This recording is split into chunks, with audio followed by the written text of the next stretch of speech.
Varahi silks వారి grand festive celebrations పొందండి 10,000 రూపాయలు ఆపై కొనుగోలుపై బంగారు నాణెం ఉచితంగా. Right now I am with daring and dashing actress Hema గారు. ఇంకొకసారి మా గురించి తప్పుగా రాసినా మాట్లాడినా సరే ఊరుకునేది లేదు. రాజుల నుంచి వచ్చిన ఒక 7వ తరగతి చదువుకున్న అమ్మాయి రూల్ చేసింది. ఎగ్జాక్ట్లీ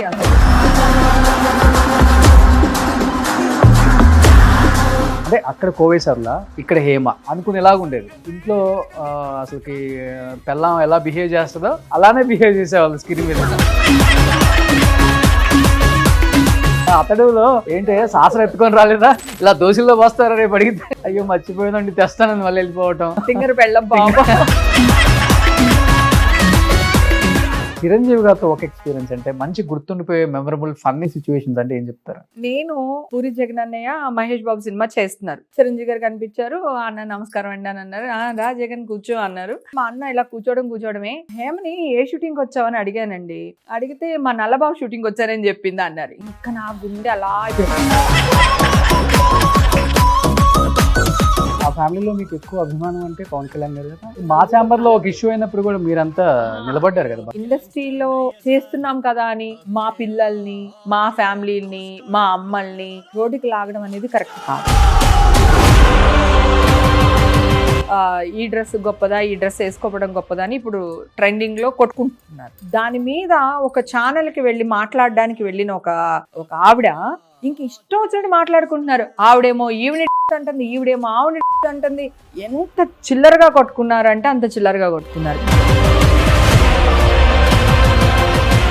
మీరే తీసుకుంటారండి. ఎవరన్నా మీడియా వాడు మాట్లాడి ఎక్కడన్నా ఒకటి రాశాడు అంటే మీ మీడియా వాళ్ళకి చులకన అని మళ్ళీ మీరే అంటారు. మీడియా వాళ్ళని మీరే ఇస్తారు హింట్స్. ఇప్పుడు కూడా ఎవరు మీడియా వాళ్ళు పిలిస్తేనే వాళ్ళు వెళ్ళారు. ఓకే, మీడియా వాళ్ళు అడిగారా? ఒక ఆవిడేమో ఆ బట్టలు కరెక్ట్ అంటది, ఒక ఆవిడేమో బట్టలు కరెక్ట్ కాదంటది. ఇది అందరూ నాకు అర్థమైపోయిందిలే. ఒక చోట దొరికినవి అంటే నువ్వు ఇంకో చోట దొరికినవి అని ఇంకొకరు అంటున్నారు. కానీ ఏంటి బట్టల మీద మీ కామెంట్ ఏంటి అసలుకి? వల్గరిటీ ఆడ మగ జెండర్ తో సంబంధం లేదు. ఎవరైనా వల్గర్గా ఉంటే అది తప్పే. ఏమో కొంచెం డిప్రెషన్లోకి వెళ్ళిపోయింది. ఫ్యామిలీ ఇష్యూస్, పేరుకి బంధం భార్యాభర్తలు కానీ ఇద్దరు కలిసి లేరు ఇప్పుడు. ఇదైతే ఒకటైతే డిస్కషన్ బయట నడిచినన్న విషయం మీకు తెలుసా? ఇదిగో వీళ్ళే ఇందాక కొంతమంది నువ్వు డాష్ నేను డాష్ అని కొంతమంది గురించి మాట్లాడుకున్నాం కదా. సో వాళ్ళు క్రియేట్ చేశారు. హేమగారికి మందు అలవాటు లేదు కదని హ్యాంకర్ అడుగుతున్నాడు. లేదు ఆవిడికి ఇప్పుడు అలవాటు చేసుకుంది, అప్పుడు ఇది చూసింది. మరి మళ్ళీ చెప్తున్నా, మొగుడుకి పెళ్ళానికి డైవర్స్ ఉంటాయి, కొడుక్కి తల్లికి డైవర్స్ ఉంటాయి. పూర్తిగా కంప్లీట్ ఇంటర్ క్యాస్ట్. ఆయన ముస్లిము, నేను హిందూ. మిగిలింది మాత్రం పాప పెళ్లి. ఒక స్టార్ హీరో ఇంటికి కోడలుగా వెళ్తుందేమో స్టార్ డైరెక్టర్ హీరో ఏదో సమయంలో బయట డిస్కషన్ జరుగుతుంది. నిజమా? కానీ ఫస్ట్ నుంచి పొగరు చూపిస్తారా, లేకపోతే అసలు చూపించే టైప్ కాదా మీరు? ఇప్పుడు నువ్వు నన్ను ఏదన్నా అన్నావు అనుకో, నేను ఎందుకు ఊరుకుంటాను, ఎందుకు ఊరుకోవాలి? ఇప్పుడు కూడా చెప్తున్నా, ఈ రోజు నేను బతకడానికి నాకు గనక ఇన్కమ్ సోర్స్ లేదు అంటే కూడా నేను ఒక దోసల బండి పెట్టుకుని బతికేస్తాను. అది నా సత్తా. నీకు రూపాయి ఇవ్వాలనుకో, నేను చచ్చిపోయినా సరే నా కూతురు తీసుకొచ్చి నీకు రూపాయి ఇచ్చేస్తుంది. అలాగే నువ్వు నాకు రూపాయి ఇవ్వాలనుకో, నీ మీద కత్తి పెట్టైనా నా రూపాయి నేను తెచ్చేసుకుంటా. నాకు ఈ మధ్యకాలంలో నేను లేడీ మెగాస్టార్ అని అర్థమైపోయింది. నా మీద కొన్ని వేల ఫ్యామిలీలు బతికేస్తున్నాయి. You know. Hi, hello, welcome to Suman TV. నేను మీ Roshan. Right now I am with daring and dashing actress Hema గారు. సో హేమ గారు, సంక్రాంతి శుభాకాంక్షలు. సో చాలా నిండుగా ఎప్పుడు కూడా అంటే కొంతమందిని చీరకట్లో చూస్తుంటే అలా చూస్తూ అనిపిస్తుంది. ఎస్పెషల్లీ ఇండస్ట్రీలో చీరలు కట్టుకునే వాళ్ళు చాలా తక్కువ మంది అయిపోయారు. బట్ మీరు అప్పటి నుంచి ఇప్పటి వరకు కూడా స్క్రీన్ మీద శారీసే, బయటికి ఏదైనా ఫంక్షన్కి వచ్చినా శారీసే, పార్టీలకు వచ్చినా ఫుల్గానే ఉంటుంది. జీన్స్ అయినా లేకపోతే టాప్స్ అయినా అయినా నేను ఏంటంటే సెక్సీగా ఉండడానికి ట్రై చేస్తాను. ఈవెన్ చీర కట్టుకున్నా డ్రెస్ వేసుకున్నా నేను సెక్సీగా ఉండడానికి ట్రై చేస్తాను, కానీ వల్గర్గా ఉండేటట్టు మాత్రం డ్రెస్ వేసుకోను. ఫస్ట్ నుంచి కూడా ఇష్టం ఫస్ట్ ఉంటుందా? నుంచి ఇష్టం లేదు, వేసుకోను. ఓకే. మోడర్న్ గా ఉంటాను, మోడర్న్ గా వేసుకోవడం ఇష్టం. ఆడియో ఫంక్షన్స్ కి క్యారెక్టర్ ఆర్టిస్టులు, నేను చెప్పేది 10-15 years బ్యాక్, ఓన్లీ చీరలు కట్టుకునే వచ్చేవాళ్ళు. నేను ఆ ట్రెండ్ చేంజ్ చేశాను. నేను లంగా ఓని వేసుకుని వెళ్ళేదాన్ని, హీరోయిన్ తో కాంపిటీషన్ గా డ్రెస్లు వేసుకుని వెళ్ళేదాన్ని. అందరూ కొంచెం గోల్ పెట్టేవాళ్ళు స్టార్టింగ్ లో, కో ఆర్టిస్టులు వాళ్ళందరూ కొంచెం జెల్స్ ఫీల్ అయ్యేవాళ్ళు. తర్వాత ఇప్పుడు వాళ్ళు కూడా నా ట్రెండే ఫాలో. ఏమేంటి అమ్మ క్యారెక్టర్లకు వచ్చి లంగా ఓని అనుకుంటారా వాళ్ళు? అప్పుడు అమ్మ క్యారెక్టర్స్ ఏం కాదు కదా, 15 years బ్యాక్ చెప్తున్నా. పిన్ని, అక్క, వదిన ఇట్లాంటి క్యారెక్టర్సే. కానీ నాకు ఆర్టిస్టులు కూడా అందరూ ఆంటీస్ లాగా చీరలు కట్టుకుని వచ్చేవాళ్ళు. అప్పుడు నేను కొంచెం డ్రెస్లు వేసుకెళ్లేదాన్ని, మంచి గాగ్రా చోలీ టైప్ గానీ అట్లా. అలా ఎవరు క్యారెక్టర్ ఆర్టిస్టులు వేసుకెళ్లేవాళ్ళు కదా ఆ టైంలో, నేను బాగా వేసుకెళ్లేదాన్ని. మీరే స్టార్ట్ చేశాను. అదే కాకుండా చీరల్లోనే బ్లౌజ్ ఎప్పుడు కూడా కాంబినేషన్ ఉంటుంది. నా బ్లౌజ్లన్నీ నువ్వు ప్రీవియస్ గా కూడా చూస్తే 15-20 years బ్యాక్ కూడా చీరకి బ్లౌజ్ కి కాంబినేషన్ ఉండదు. నేను డిఫరెంట్ బ్లౌజ్ వేసేదాన్ని. అలా ఇప్పుడు ట్రెండ్ అది, డిఫరెంట్ బ్లౌజెస్ వేస్తున్నారు. నేను అప్పుడే వేసేదాన్ని. ట్రెండ్ సెట్ చేసిందే మీరు. బాగా ఎక్కువ మటుకి నేనే. కానీ మీరు ఒక బోటిక్ పెట్టి ఉంటేనా వేరే లెవెల్లో ఉండేదేమో. ఉండేదేమో, నిజమే. నా చీరలు అన్నా, నా కలర్స్ అన్నా, నేను వేసుకునే జ్యువెలరీ అన్నా అందరికి చాలా ఇష్టం. ఓకే.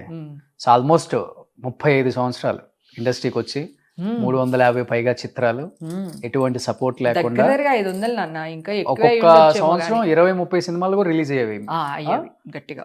అసలు స్క్రీన్ మీద హేమ గారు, బ్రహ్మానందం గారు, హేమ గారు, ఎంఎస్ నారాయణ గారు, హేమ గారు, ఏవిఎస్ గారు, తర్వాత ధర్మ సుబ్రహ్మణ్యం గారు, హేమ గారు, వేణుమాధవ్ గారు, హేమ గారు, ధర్మవరపు గారు, హేమ గారు, హాలీ గారు, హేమ గారు, అండ్ ఈయన శివాజీ రాజాతో చేశాను, కృష్ణ భగవాన్ గారు. మీ అందరూ కాంబినేషన్ వాళ్ళతో వెళ్తాను కాకుండా అప్పటి నుంచి మొత్తం కాంబినేషన్ లో ఉన్న స్టార్ కమెడియన్స్ తో ఒక వైఫ్ గా మీరు, అంటే అక్కడ కోవేసర్లా, ఇక్కడ హేమ అనుకునేలాగా ఉండేది. చాలా న్యాచురల్ గా యాక్టింగ్. ఇంట్లో అసలుకి పెళ్ళాం ఎలా బిహేవ్ చేస్తుందో అలానే బిహేవ్ చేసేవాళ్ళు స్క్రీన్ మీద. అతడులో తింగర పెళ్ళం పాపం, అప్పట్లో పెళ్ళాలను అలాగే కంట్రోల్లో పెట్టేవాళ్ళు. శాస్త్రం ఎత్తుకొని రాలేదా, ఇలా దోశల్లో పోస్తారా రేపు అడిగితే, మర్చిపోయిందండి తెస్తానని మళ్ళీ వెళ్ళిపోవటం. కానీ బ్యాక్ చూసుకుంటే భలే అనిపిస్తుంది కదా. చాలా అసలు రాజోల నుంచి వచ్చిన ఒక 7వ తరగతి చదువుకున్న అమ్మాయి రూల్ చేసింది. ఎగ్జాక్ట్లీ. అసలు ప్రౌడ్ మూమెంట్ యాక్చువల్ గా నాకు. చాలా ఒక్క చిన్న రిమార్క్ లేకుండా ఇండస్ట్రీలో ఇప్పటికీ నేను ఫోన్ చేస్తే మా డైరెక్టర్స్ కాల్ ఎత్తుతారు, నా హీరోలు కాల్ మాట్లాడతారు, నా ఫ్రెండ్స్, నా కో ఆర్టిస్టులు అందరు నాతో ఇప్పటికీ టచ్ లో ఉంటారు. సో అది అదృష్టం కదా. అంటే జనరేషన్ చేంజ్ అయ్యే కొద్దీ మనుషుల మెంటాలిటీలు దూరం దూరం అయిపోతా వస్తాం కదా. సో నా విషయంలో మాత్రం అలా జరగలేదు. అది నిజంగా బ్లెస్సింగ్స్. అది మనం ఉండే తత్వం బట్టి ఉంటుంది కదా. అలా సో ఒక్కొక్కళ్ళని కొంచెం 10 సినిమాల్లో చేసి కొంచెం మంచి యాక్ట్రెస్ అవగానే కొంచెం టెక్కు చూపిస్తారు. కరెక్ట్. ఏం అట్లా ఉండదు. పిలిస్తే వచ్చేస్తుంది. వాళ్ళ ఇంట్లో ఎవరైనా చనిపోతే ఎవరైనా పూలు చల్లితే ఆ పూలు దులిపేస్తుంటది, దండలు తీసేస్తుంటుంది. లేదా అది పెద్ద డబ్బున్న వాళ్ళకని కాదు, లేని వాళ్ళ చావు కూడా చాలా మందికి వెళ్ళాను నేను. సో వాళ్ళకి కూడా నేను అంత దగ్గరుండి అంత జాగ్రత్తగా చూసుకునేదాన్ని నేను. అంటే పెళ్లికి వెళ్ళినా వెళ్ళకపోయినా చావుకి మాత్రం అటెండ్ అవ్వాలనేది నా కోరిక. ఈ రోజు మా మదర్కి ఇలా అయినప్పుడు మా ఊరంతా వచ్చినట్టు వచ్చారు. తమ్ముని పలకరించడానికి, నన్ను పలకరించడానికి ఊరంతా కదిలొచ్చినట్టు అయ్యింది. సో అది మేబీ ఆ బ్లెస్సింగ్స్ అనుకుంటున్నాను నేను. ఎందుకంటే ఆ టైంకి అందరూ ఉంటారు, చనిపోయే టైంకి ఎవరు ఉంటారో వాళ్ళే నిజమైన వాళ్ళు. నిజం, ఎగ్జాక్ట్లీ. సో ఈ మధ్యకాలంలో కొంచెం వెళ్ళట్లేదు, కానీ బేసిక్ గా అందరింటికి అందరి దగ్గరికి వెళ్ళొచ్చింది దాన్ని నేను. నాకు ఇష్టం. కల్పనా రాయ్ గారు చనిపోయినప్పుడు ఫస్ట్ శవాన్ని ముట్టుకున్నాను నేను. ఆవిడికి కాళ్ళకి దండం పెట్టుకొని. ఆవిడ ఇందిరానగర్ పక్కన ఒక చిన్న ఇంట్లో ఉండేవాళ్ళు అనమాట. ఆవిడ శవాన్ని బండి ఎక్కించే వరకు అక్కడే ఉండి అన్ని దగ్గరుండి చూసుకుని పంపించాను ఆవిడని కూడా. అలా చాలా మంది ఉన్నారు ఆర్టిస్ట్. చనిపోయే టైం పొజిషన్ ఏంటి, ఎలాంటి ఒక చిన్న గదిలో ఉన్నారు? చిన్న గదిలో ఉంది. ఆవిడది కూడా పెద్ద చేయి పాపం, అందరికి బాగా పెట్టేవాళ్ళు. సో ఇంకా వేషాలు లేకపోయేసరికి ఒక్కొక్కళ్ళేమో ఎక్కువగా దాచేసుకుంటాము, కొంతమంది ఏమో అస్సలు దాచుకోరు. సో రెండు కరెక్ట్ కాదు. అది ఎక్కువ దాచేసుకున్నా మనం అనుభవించకుండానే పోతాం. అవును అవును అవును. అసలు దాచుకోపోయినా పోయే టైంకి నలుగురు ఉంటారో లేదో భయం. కానీ మీ దృష్టిలో ఇంత ఇంత ఇంత జీవితాన్ని చూసేసారు ఇండస్ట్రీలో, ఏం లేకుండా వచ్చారులే ఇక్కడికి, అన్ని సంపాదించుకున్నారు కాబట్టి జీవితంలో ఇవి ఉంటే సరిపోతుంది, ఇవి లేకపోయినా పర్వాలేదు అనిపించిన సందర్భాలు చాలానే ఉంటాయి కదా. చాలా ఉన్నాయి, ముఖ్యంగా ఒక లేడీ యాక్ట్రెస్ కి ఇవన్నీ. అవును, కూడు గుడ్డ ఉండటానికి మంచి ఇల్లు, ఇల్లు తిరగడానికి కారు, అది బేసిక్. అది కాకపోతే నాకు మా మదర్ చిన్నప్పటి నుంచి, నేను పుట్టింది కూడా యాక్చువల్గా ఒక 2 స్టోర్ బిల్డింగ్ లో, ఒక మేడ అనుకో, రాజోల్లో. గాంధీ బొమ్మ సెంటర్ అంటే బాగా ఫేమస్ రాజోలు ఊర్లో సెంటర్లో నా ఇల్లు. అక్కడ నేను పుట్టాను. కాలువ గోదావరి పక్క పక్కనే ఉంటాయి అన్నమాట. ఓకే. సో అంత లేనోళ్ళం అయితే కాదు, అలా అని చెప్పి ఉన్నవాళ్ళం కూడా కాదు. Okay, upper middle class family. So ఆ మైండ్ సెట్ తోనే ఇండస్ట్రీకి వచ్చాను. ఈ రోజు ఇలా నిలబడడం అనేది హ్యాపీ. చాలా మంది ఏమనుకుంటారంటే ఇన్ని కోట్లు వస్తుంది, అన్ని కోట్లు వస్తుంది అని. నేను ఎప్పుడూ ఎవ్వరికి తల ఉంచలేదు. నాకు నచ్చితే నేను ఏదన్నా చేశాను, నాకు నచ్చకపోతే నో, నాకు నచ్చలేదు, నేను ఇలాగే ఉంటాను అని చెప్పి ఇండస్ట్రీలో కానీ బయట కానీ ఎక్కడైనా సరే ఎదురిస్తూనే ఉన్నాను. ఇప్పుడు కూడా చెప్తున్నా, ఈ రోజు నేను బతకడానికి నాకు గనక లేదు, సోర్స్ లేదు, ఇన్కమ్ సోర్స్ లేదు, మూవీస్ రాలేదు, లేకపోతే ఇంకొకటి లేదు అంటే కూడా నేను ఒక దోసల బండి పెట్టుకుని బతికేస్తాను. అది నా సత్తా. ఓకే. ఎలా బతకాలి అని ఆలోచించాను. ఇమ్మీడియట్ గా ఒక స్పాట్ చూసుకుని దోసల బండి పెట్టుకుని బతికేస్తాను. మంచిగా 4 రకాల చట్నీలు చేసేసి, అది అలా అన్నమాట. సో అందుకని నాకు ఫస్ట్ నుంచి ఇదే మైండ్ సెట్. లేకపోయినా వేరే వాళ్ళని అసలు అడగను. ఇప్పుడు నువ్వు ఇందాక అన్నావు, నీ బిహేవియర్ కూడా అవతల వాళ్ళు ఫోన్ మాట్లాడతారా, వెల్కమ్ చేస్తారు అని నువ్వు కూడా చెప్పావు ఇందాక. ఎందుకని మనం హెల్ప్ అడిగినంత సేపు ఎవరైనా బాగానే ఉంటారు. ఒక్కసారి హెల్ప్ అడిగితే ఇది చేస్తారు, రెండోసారి హెల్ప్ అడిగితే సరే అంత కాకపోయినా కొంతైనా చేస్తారు, 3సారి హెల్ప్ అడిగితే ఫోన్ ఎత్తారు. అలా మీ జీవితంలో జరిగింది ఎప్పుడన్నా? అసలు నేను ఎవరిని అడగను. చేతనైతే నేను పెడతా, ఒక ముద్ద అన్నం పెడతా. చేతక లేదా మూసుకుని కూర్చుంటా అంతే తప్ప గొప్పలకి పోయి ఖర్చు పెట్టేసి నేను ఇది తోపు తురుము అని ఎప్పుడు బిహేవ్ చేయలేదు. పైగా లావియస్ వాడిని చూసి నేను కూడా చెయ్యాలని వస్తుందో ఇండస్ట్రీలో, అప్పుడే మన పతనం స్టార్ట్ అవుతుంది. అసలు ఎప్పుడు లేదు. మన శివారెడ్డి వాళ్ళ పిల్లలు మెచ్యూర్ ఫంక్షన్కి వెళ్తే, నీ ఫంక్షన్కి నేను రాలేకపోయినా మళ్ళీ గుర్తు చేసుకుని తిట్టకు నువ్వు నన్ను. ఓకే. అయితే వాళ్ళు కూడా, అక్క నీ చేతుల మీద తీసుకెళ్ళి కూర్చోపెట్టు పిల్లల్ని, నువ్వు తీసుకెళ్ళు, నువ్వు నాకు ఆడపడుచువి ఇంటికి అని చెప్పి కూర్చోపెట్టడం, నా చేతుల మీద కూర్చోపెట్టించడం. అలాగే పెళ్ళిళ్ళకి వెళ్తే, అక్క నువ్వు ఫస్ట్ నువ్వు చీర పెట్టు, నువ్వు గాజులు పెట్టు, మాకు మంచి జరుగుతుంది అనడం పెళ్లి కూతుర్లకి. అట్లా అన్నమాట. ఇండస్ట్రీలో హేమక్క చేతుల మీద తీసుకుంటే ఒక మంచి జరుగుతుంది. చాలా మంది న్యూ ఇయర్కి నేను కొంతమంది దగ్గర తీసుకుంటా సెంటిమెంట్, 1000 రూపాయలని వెయ్యండి రా, ఒక 10,000 పంపించండి అని చెప్పేసి అంటూ ఉంటా. జనరల్గా నాకు సెంటిమెంట్ వరలక్ష్మి పూజకి న్యూ ఇయర్కి తీసుకుంటా. మా హస్బెండ్ ఇప్పుడు నా కూతురు ఇస్తుంది యాక్చువల్గా. అంతకుముందు ఫ్రెండ్స్ కూడా చెప్పేదాన్ని, న్యూ ఇయర్ వస్తుంది మర్యాదగా పంపించండి రా అని ముందే చెప్పేసేదాన్ని అనమాట. సెంటిమెంట్, ఆ సెంటిమెంట్ నా నుంచి వీళ్ళందరికీ అయిపోయింది. ఫ్రెండ్స్ అందరు కూడా, నీ మీద నువ్వు ఒక 500 ఇవ్వవే, నాకు మంచి జరుగుద్ది, బిజినెస్ చేస్తున్నాను, ఓ 116 పంపించు, అట్లా నా చేతుల మీద తీసుకోవడం. అలా నిన్న వద్దుని కలిసాను, పూరి జగన్ అనే వైఫ్ని బ్యూటీ పార్లర్ లో కలిసాను అనమాట, లావణ్యని. కలగానే అని తను అని నేను వెళ్ళి ఇద్దరు కౌగిలిచ్చేసుకుని ముద్దులు పెట్టేసుకున్నాం. దానికి మా నా హస్బెండ్ని డాడీ అంటది అనమాట, నన్ను మమ్మీ అంటది. యాక్చువల్గా కాలుకడికి కన్యాదానం చేశాం కదా, సో ఆ రిలేషన్ ఇప్పటికి చక్కగా 2 పిల్లలు, వాళ్ళు హ్యాపీ ఫ్యామిలీ, చూడడానికి ముచ్చటగా ఉంటుంది.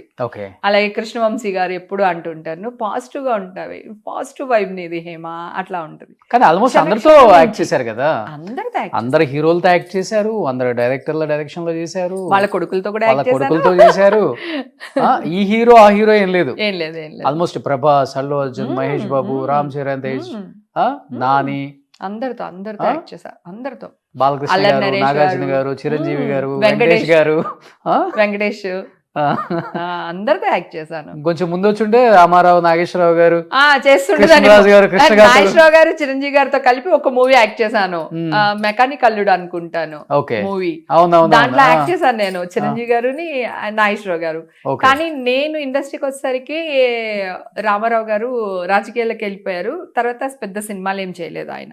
ఓకే లేకపోతే ఏమో ఆయనతో కూడా చేస్తానేమో హోప్.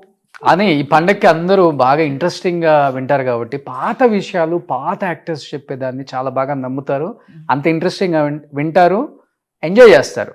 ఇంతమందితో యాక్ట్ చేశారు కాబట్టి ఒక్కొక్కరితో ఒక మంచి మంచి జ్ఞాపకాలు చాలా ఉంటాయి. ఇప్పుడంటే క్యారవాన్స్ వచ్చినాయి, అప్పుడు చెట్ల కిందే భోజనాలు, చెట్ల చాట్నే లేడీస్ అందరూ డ్రెస్ మార్చుకోవటాలు, ఇవన్నీ బాగుంటుంది. హీరోయిన్ అనేది వాళ్ళకి ఉండదు, సైడ్ యాక్ట్రెస్ మనం ఏంటి అంత వాల్యూ ఇవ్వటం అనేది వాళ్ళకి ఉండదు, హీరోలకు కూడా ఉండదు.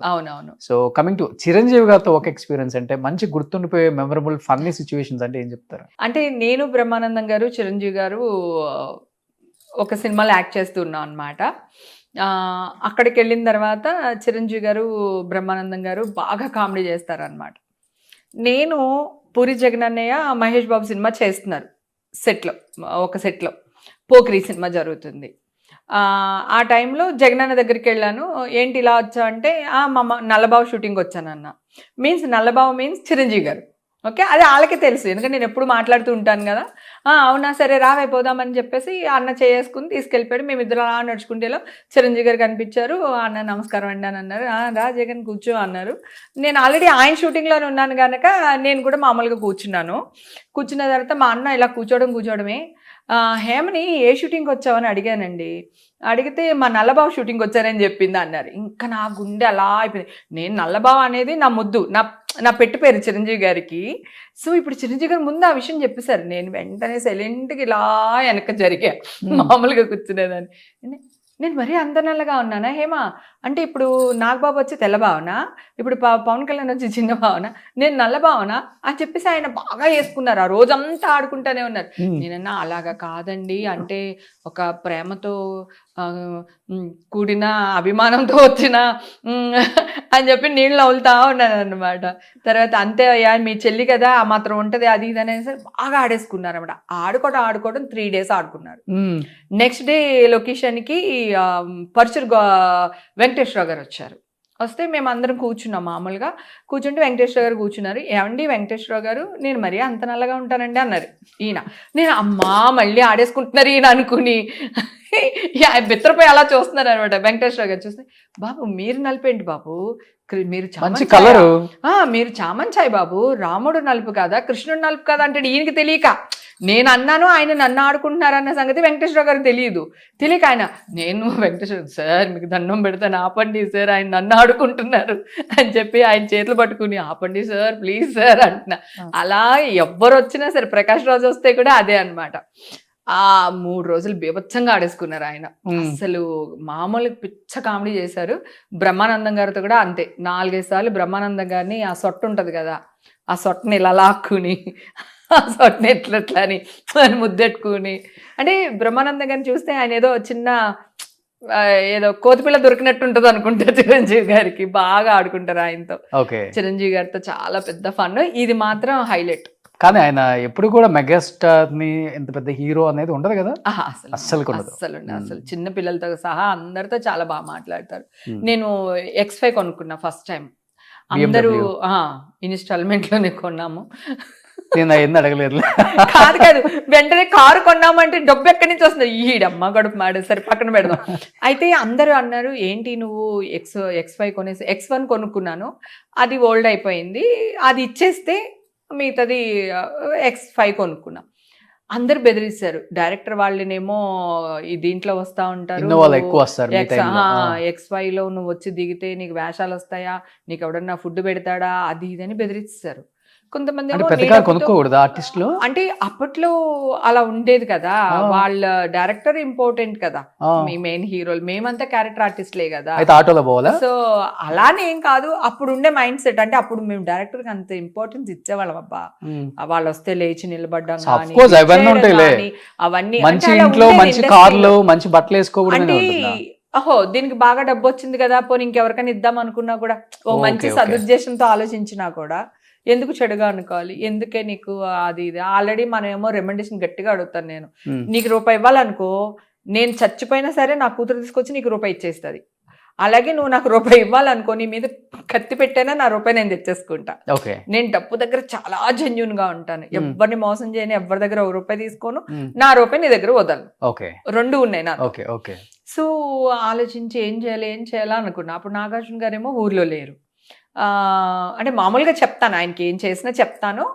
కార్ కొనేటప్పుడు ఉన్నారు, ఇలా గౌతమ్ గారి దగ్గర తీసుకుంటున్నాను బాబు, ఒకవేళ కుదిరితే ఏదైనా ఒక మాట చెప్పండి, కొంచెం ఏమైనా డిస్కౌంట్ చేస్తారేమో అనేటట్టు మాట్లాడితే సరే హేమ నేను చెప్తాను, నేనైతే ఊర్లో లేను అనేసి ఆయన అన్నారు. కొంత డిస్కౌంట్ వచ్చింది ఆయన చెప్పడం వల్ల. తర్వాత చిరంజీవి గారికి రిక్వెస్ట్ చేశాను, ఇలా కారు కొనుక్కున్నాను, మీ చేతుల మీద కీస్ తీసుకోవాలనుకుంటున్నాను బావగారు అది ఇది అని అంటే, సరే అయితే సాయంత్రం ఇంటికి రా, పలానా టైంకి షూటింగ్ అయిపోతుంది, ఇంటికి వచ్చేసి నీ కారు ఇచ్చిన తర్వాత నేను జిమ్కి వెళ్ళిపోతాను, అది ఇదే ఏదో మాట్లాడేసారు. అయిపోయి ఇంటికి వెళ్ళి ఆయన చేతుల మీద కారు కీస్ తీసుకుని ఆయన్ని కార్లో కూర్చోపెట్టుకుని వాళ్ళ ఇంట్లో నుంచి ఈ వీధిలో ఒక రౌండ్ వేసి, నేను డ్రైవింగ్, చిరంజీవి గారు పక్కన కూర్చున్నారు, ఒక రౌండ్ వేసి తర్వాత ఆయన ఇంట్లో దింపేసి, ఈ లోపల సురేఖ గారు వాళ్ళ అమ్మాయి వాళ్ళు ఒక పట్టు చీర, పసుపు కుంకుమ, ఫ్రూట్స్ అన్ని ఒక ప్లేట్లో పెట్టి నాకు ఇచ్చారనమాట. ఆ చీర అలా దాచిపెట్టుకున్నాను నేను. ఇప్పటికి ఉంది. మా అక్క కట్టుకున్నాను, ఫోటోలు తీసుకున్నాను, ఆ ఫొటోస్ పెట్టుకున్నాను. ఆ చీర అట్లా అంటే పాడు చేయకుండా ఆ చీరని అట్లా నా మెమరీ. చిరంజీవి గారి ఇంట్లోంచి ఫస్ట్ ఎక్కడ రాజాల నుంచి చిరంజీవి గారికి చూడడానికి వచ్చిన ఒక అమ్మాయిని వాళ్ళ ఇంటికి తీసుకెళ్లి పసుపు కుంకలు ఇవ్వడం ఎంత అదృష్టం చూడు. అలా ఇచ్చి పంపించారనమాట. ఆ ఫొటోస్ అన్ని పోస్ట్ చేసుకున్నాను. అప్పుడు చిరంజీవి గారు హేమకి కార్ కీస్ ఇచ్చారు, హేమ కవర్ కొనుక్కుంది, అది చిరంజీవి గారి చేతుల మీద అట్లా వెళ్ళిపోయింది నా దిష్టి అంతా. హేమ పెద్ద కారు కొన్నది అనేది పోయింది. సో చిరంజీవి గారు ఇచ్చారు, చిరంజీవి గారు ఇది చేశారు అనేది వచ్చేసింది అనమాట. చిరంజీవి గారి చేతుల మీదుగా తీసుకుంది అనేది వచ్చేసింది. పాజిటివ్ అయిపోయింది. నెగిటివ్ నుంచి పాజిటివ్ చేసుకున్నాను. ఇట్లా ఆలోచిస్తాను అనమాట. థింకింగ్ ఏదన్నా ఒకటి నేను చేసేస్తున్నాను అంటే ఓకే నాకు ఇది నచ్చింది నేను చెయ్యాలి, కానీ అందరూ ఇష్టపడాలి దాన్ని. నాకు పొగరు వచ్చింది అని అనుకోకూడదు. అట్లా ఆలోచన. ఫస్ట్ నుంచి పొగరు చూపిస్తారా లేకపోతే అసలు చూపించే టైప్ కాదా మీరు? నాకు పొగరేముండదు నాన్న. ఇప్పుడు నువ్వు ఉన్నావు, నన్ను ఏదన్నా అన్నావు అనుకో, నేను ఎందుకు ఊరుకుంటాను, ఎందుకు ఊరుకోవాలి? ఇప్పుడు మేము ఆడవాళ్ళం కదా, క్యారవాన్స్ ఎవరికి అవసరం, మగవాళ్ళగా ఆడవాళ్ళగా? ఈ విషయం నేను అడిగాను అనుకో, నేను విరోధం అవుతాను. నాకు ఇంతే రెమండేషన్ కావాలి, నేను ఇంత అయితేనే వస్తాను, లేకపోతే రాను, నాకు డబ్బింగ్ ముందు డబ్బులు ఇవ్వండి అని డిమాండ్ చేస్తాను నేను. అది అందరికీ నచ్చకపోవచ్చు కదా, దాన్ని వాళ్ళు ఏదైనా పేరు పెట్టుకొని, కానీ నా కష్టార్జితాన్ని నేనేగా అడుగుతున్నాను. సో నేను అలా ఆలోచిస్తాను. ఆ మేనేజర్కో లేదా క్యాషియర్కో వాళ్ళకో కోపం వస్తుంది. పెద్దోళ్ళకి ఏం చెప్తారు, ఎంత పొగరు సార్, డబ్బులు ఇస్తాను కానీ డబ్బింగ్ రానంది అది ఇది అని అంటారు. అప్పటికే నేను చాలా డబ్బింగ్ చెప్పేసి ఉంటాను, ఇంకొకటి రెండు సీన్లు మిగిలి ఉంటాయి. ఆ టైంలోనే నేను అడుగుతాను, కానీ అది వాళ్ళకి తెలియదు కదా, వీళ్ళు ఏం చెప్తారో తెలియదు. అట్లాగా కొంచెం అడుగుతాను అనమాట. నాకు ఇది కావాలి, నాకు ఇది చెయ్యండి, నాకు ఏదైతే కావాలో అది అడుగుతాను. సో అది అడగనప్పుడు చేయలేదంటే కొంచెం గట్టిగానే అడుగుతాను. నా కోసమే కాదు, పక్క వాళ్ళ కోసం కూడా అడుగుతాను. దానికి ఇంకా కోపం వస్తుంది వాళ్ళకి. ఇప్పుడు చిరంజీవి గారితో ఆ రోజు నుంచి ఇప్పటి వరకు ఎంత మంచి రిలేషన్, బట్ ఆయన కొడుకుతో కూడా వర్క్ చేశారు. రామ్ చరణ్ గారు అంతకన్నా ఇంకా ది బెస్ట్ అని విన్నాను నేను. నిజంగా బెస్ట్. నన్ను ఎంత భరిస్తాడో ఆ అబ్బాయి. వినయ్ విజయరామ. ఓకే, వినయ్ విజయరామ చేస్తున్నప్పుడు ఇదిగో నా కూతురు రిపోర్ట్స్, నీ బ్లడ్ రిపోర్ట్స్ ఇవి, నువ్వు నా కూతుర్ని ఎలా పెంచుతావు, ఇలా పెంచుతావు, అలా పెంచుతావు, ఇది ఎవడన్నా చేస్తాడు, నేను ముద్దు పెట్టుకుని ఎవడన్నా పెట్టుకుంటాడు కదా, నిజమే కదా, అది ఎవడన్నా చేస్తాడు, నువ్వేం చేస్తావు, నువ్వెలా పెంచుతావు, వంట వచ్చా, ఇవన్నీ అడుగుతాను. గుర్తుంది కదా, అడుగుతా ఉంటాను. ఇప్పుడు అదే ట్రెండ్ తెలుసా, అమ్మాయిలు ఇవే అడుగుతున్నారు, నాలాగానే తల్లిదండ్రులు అడుగుతున్నారు. అయితే అప్పుడు ఆయన నిన్ను అలా కాదని చెప్పేసి నా మీదకి వచ్చేస్తాడు అనమాట. అసలు ఎలా కాపురం చేస్తానో చూపిస్తాను అది ఇదని మీదకి వచ్చేయాలి. ఆయనకి నేను ఆంటీ ఆంటీ అంటారు జనరల్గా నన్ను రామ్ చరణ్. ఆయనకి అది తిట్టేసి నా మీదకి రావడం ఆయనకి రావట్లేదు. ఎందుకు రావట్లేదు అంటే నేనంటే సాఫ్ట్ కార్నర్ చిన్నప్పటి నుంచి తెలుసు ఆయనకి. ఆ చనువుతో నన్ను తిట్టలేకపోతున్నాడు ఆయన. నన్ను కొట్టడానికి రాలేకపోతున్నాడు అనమాట. అప్పుడు నేను చెప్పాను, బాబు ఇప్పుడు నేను ఒక కంత్రి అత్తనన్నమాట, ఓకేనా, నేను హేమాంటిని కాదు. సో ఇక్కడ కంచు ఆంటీ, ఈ ఆంటీకి బుద్ధి చెప్పాలి కదా, దీనమ్మ జీవితాన్ని ఒకటి వేసుకోండి బాబు, అల్లిపోవాలి నేను, అది ఇది అని చెప్పేస్తే ఆయన నవ్వుకుని 2-3 టేకులు చేసిన తర్వాత 4వ టేకి ఓకే చేశారు. ఓకే, అలా అంటే అంత మంచి అతను అంటే ఒక వ్యక్తిని నేను ఎవరైనా అవని, విలన్ అవని, ఏదైనా అవని, నేను లేడీని కదా, సో నన్ను తిట్టడానికి కూడా ఆయనకి క్యారెక్టర్ అయినా కూడా తిట్టడానికి మనసు రాలేదు. గ్రేట్ కదా, గ్రేట్. అట్లా అక్కడికి చాలా టేకులు తిన్న తర్వాత ఫైనల్లీ ఒక షాట్ ఓకే అయింది అప్పుడు. కానీ ఆ ఫ్యామిలీలో మీకు ఎక్కువ అభిమానం అంటే పవన్ కళ్యాణ్ గారు కదా? పవన్ కళ్యాణ్ గారు అంటే ఇష్టం, కాకపోతే చిరంజీవి అంటే నాకు ప్రాణం. ఓకే. పవన్ కళ్యాణ్ గారు రాజకీయాల్లోకి వచ్చిన తర్వాత ఇంకా ఎక్కువ ఇష్టం. ఓకే. చిరంజీవి గారితో మా ర్యాపో బాగుంటుందబ్బా. పవన్ కళ్యాణ్ గారు ఎక్కువ మాట్లాడరు. ఆయన ఏమో షూటింగ్ వచ్చినా కూడా ఒక రూమ్ లో బంధించినట్టు ఉంటారు. ఆయన మనస్తత్వం అది. సో నలుగురిలో కలవరు. నేను బాగా ఎదిరించాను. నన్ను పిలిచారు, పిలిచి ఏం జరిగింది ఏంటి అది ఇది అంటే నేను మొత్తం చెప్పాను ఆయనకి. చాలా ఫొటోస్ కూడా వచ్చినాయి, వాళ్ళు రిలీజ్ చేశారు ఆ ఫొటోస్ అన్ని. అంటే ఇండస్ట్రీలో చేస్తున్నాం కదా అని మా పిల్లల్ని, మా ఫ్యామిలీని, మా అమ్మల్ని రోడ్డుకి లాగడం అనేది కరెక్ట్ కాదు. అంటే ఎవరితో ఒకటి, నేను ఓన్లీ పవన్ కళ్యాణ్ గారి విషయం, ఓన్లీ హేమ విషయాన్ని మాట్లాడట్లేదు. రీసెంట్గా కూడా ఒక ఆవిడ మాలో ఒక బాధ్యత గల పోస్ట్లో ఉంది. ఒక ఆవిడ మొన్న రీసెంట్గా ఈ డ్రెస్ గొప్పదా, ఈ డ్రెస్ వేసుకోవడం గొప్పదా అని ఇప్పుడు ట్రెండింగ్లో కొట్టుకుంటున్నారు. గుడ్డు ముందా మెల్ల ముందా అని కొట్టుకుంటున్నారు జనాలు. దాని మీద ఒక ఛానల్కి వెళ్ళి మాట్లాడడానికి వెళ్ళిన ఒక ఆవిడ ఇంక ఇష్టం వచ్చినట్టు మాట్లాడుకుంటున్నారు. ఆవిడేమో ఈవిని డాష్ అంటుంది, ఈవిడేమో ఆవిని డాష్ అంటుంది, నువ్వు జైల్లో ఉండొస్తావా అంటుంది, నువ్వేమో అమెరికా వెళ్ళి వస్తావా అంటున్నారు. ఎంత చిల్లరగా కొట్టుకున్నారంటే అంత చిల్లరగా కొట్టుకున్నారు. మామూలుగా ఎవరో ఒకళ్ళు వెళ్ళి ఒక చోట కొట్టుకున్నారంటే వేరే. మాలో ఒక బాధ్యత గల పోస్ట్లో ఉండి ఈవిడ అక్కడికి వెళ్ళి నువ్వు డాష్ అంటే నువ్వు డాష్ అనుకోవడం ఎంత చిల్లరతనమో ఆలోచించండి. అక్కడ ఎవరిది పోతుంది? మాదే పోతుంది కదా, మాదే పోతుంది కదా, మా పరువులే పోతుంది. తీసుకుంటారు. మీడియా వాడు మాట్లాడి ఎక్కడన్నా ఒకటి రాశాడు అంటే మీ మీడియా వాళ్ళకి చులకన అని మళ్ళీ మీరే అంటారు. మీడియా వాళ్ళని డెఫినెట్ గా నేను చెప్పనా, ఇంట్లో మీరే ఇస్తారు. ఇప్పుడు కూడా ఎవరు మీడియా వాళ్ళు పిలిస్తేనే వాళ్ళు వెళ్ళారు. ఓకే, వాడు అడిగిన క్వశ్చన్ అడిగారా? వీళ్ళిద్దరు ఆ క్వశ్చన్ బట్టల మీద అడిగితే ఒక ఆవిడేమో ఆ బట్టలు కరెక్ట్ అంటది, ఒక ఆవిడేమో బట్టలు కరెక్ట్ కాదు అంటది. అసలు నాకు అర్థమైపోయింది. ఇద్దరు ఆడవాళ్ళు కూర్చోబెట్టి మాట్లాడడం ఎందుకు అసలు మీడియాకు పిలిచి? చోట దొరికింది అంటే నువ్వు ఇంకో చోట దొరికింది అని ఇంకొకలా అయ్యా అంటున్నాను. ఎంత చిల్లరగా ఉంటది చెప్పండి. మీరే ఓపెన్ అవుతారు. మీకు మీరే ఓపెన్ అవడం కాదు. నేను చాలా ఇంటర్వ్యూలకు వెళ్ళాను కదా, నేను చాలా మంది గురించి మాట్లాడాను. మంచి గురించి మాట్లాడాను, చెడు గురించి మాట్లాడాను, నా గురించి మాట్లాడాను, బయట వాళ్ళ గురించి మాట్లాడాను కదా. మాట్లాడే విధానం ఉంటుంది. ఆలోచించారు, ఎక్కువ ఆవేశపడతారు. అది తప్పు అంటున్నా. ఇప్పుడు నేనే వెళ్తున్నాను కదా, నేను వెళ్తాను, నేను పోరాడతాను, నేను దెబ్బలాడతాను, నా కోసం నేను స్టాండ్ తీసుకుంటాను, పక్కన వాళ్ళ కోసం స్టాండ్ తీసుకుంటాను. కానీ మాలో ఉన్నప్పుడు ఆల్రెడీ ఒక రప్చర్ జరుగుతూ ఉంటుంది. మన చుట్టూ ఆర్టిస్టుల చుట్టూ ఏదో ఒకటి జరుగుతూ ఉంటుంది. అలాంటప్పుడు లాస్ట్ ఇయర్ అంతా నాది. దాని మీద పాపం అనవసరంగా మళ్ళీ పరువు నష్టం దాబా 5 కోట్లకి వేసాను. ఎప్పటికైనా వచ్చేస్తాయి. ఇప్పుడు కోర్టుకి వెళ్తున్నారు వాళ్ళు, ఆ వాయిదాలకి అటెండ్ అవుతున్నారు, వచ్చేస్తాయి. కానీ ఏంటి బట్టల మీద మీ కామెంట్ ఏంటి అసలుకి? ఎవరిష్టం వాళ్ళది, వాళ్ళ కంఫర్ట్ జోన్. ఓకే, నువ్వు ఇప్పుడు మా ఇంటికి వస్తే ఈ డ్రెస్ వేసుకున్నావు, రేపు షార్ట్ వేసుకుని వెళ్తావు, నన్ను అడిగి వేసుకుంటావా నేను షార్ట్ వేసుకుంటున్నానని. వాళ్ళ ఇష్టం. నేను ఇందాక కూడా చెప్పాను, ఒక్క నిమిషం చెప్పనా, ఇందాక కూడా చెప్పాను నీకు,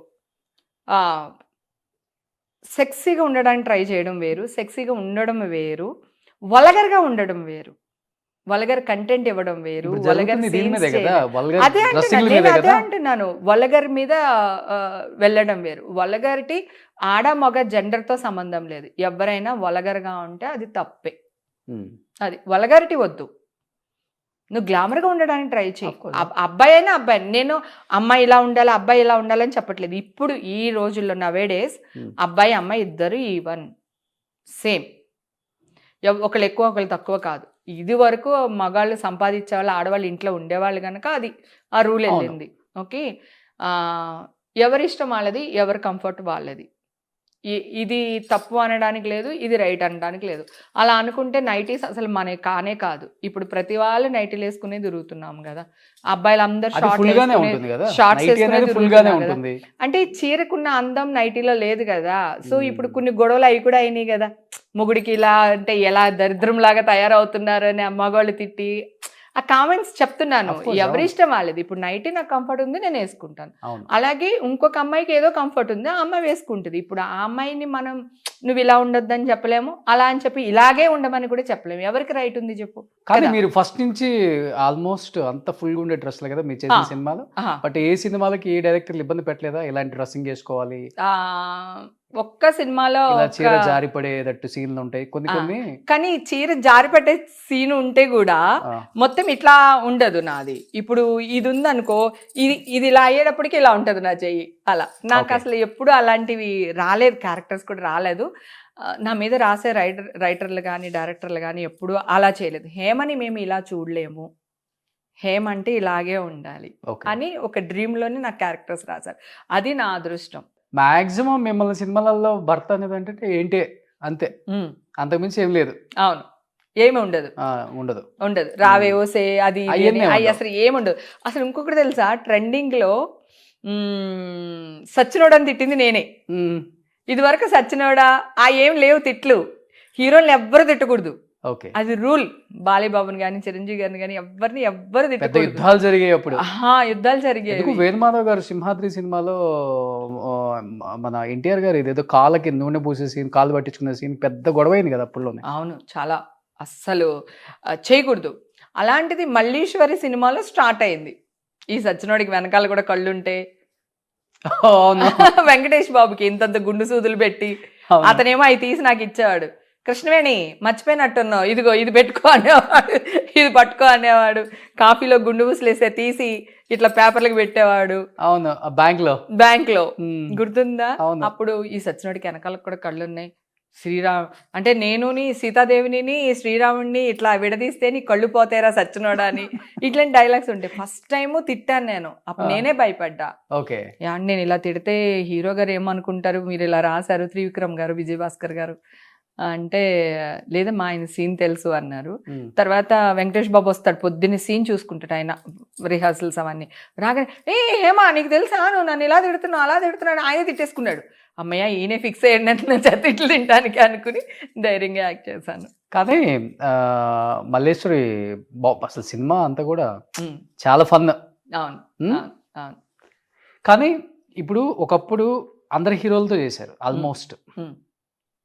2022 నుంచా 23 నుంచా అసలు సినిమాలకి కంప్లీట్గా దూరం అయ్యారా, లేకపోతే డైరెక్టర్లు హీరోలే దూరం పెట్టండి అన్నారు? అసలుకి ఏం జరిగింది అసలుకి?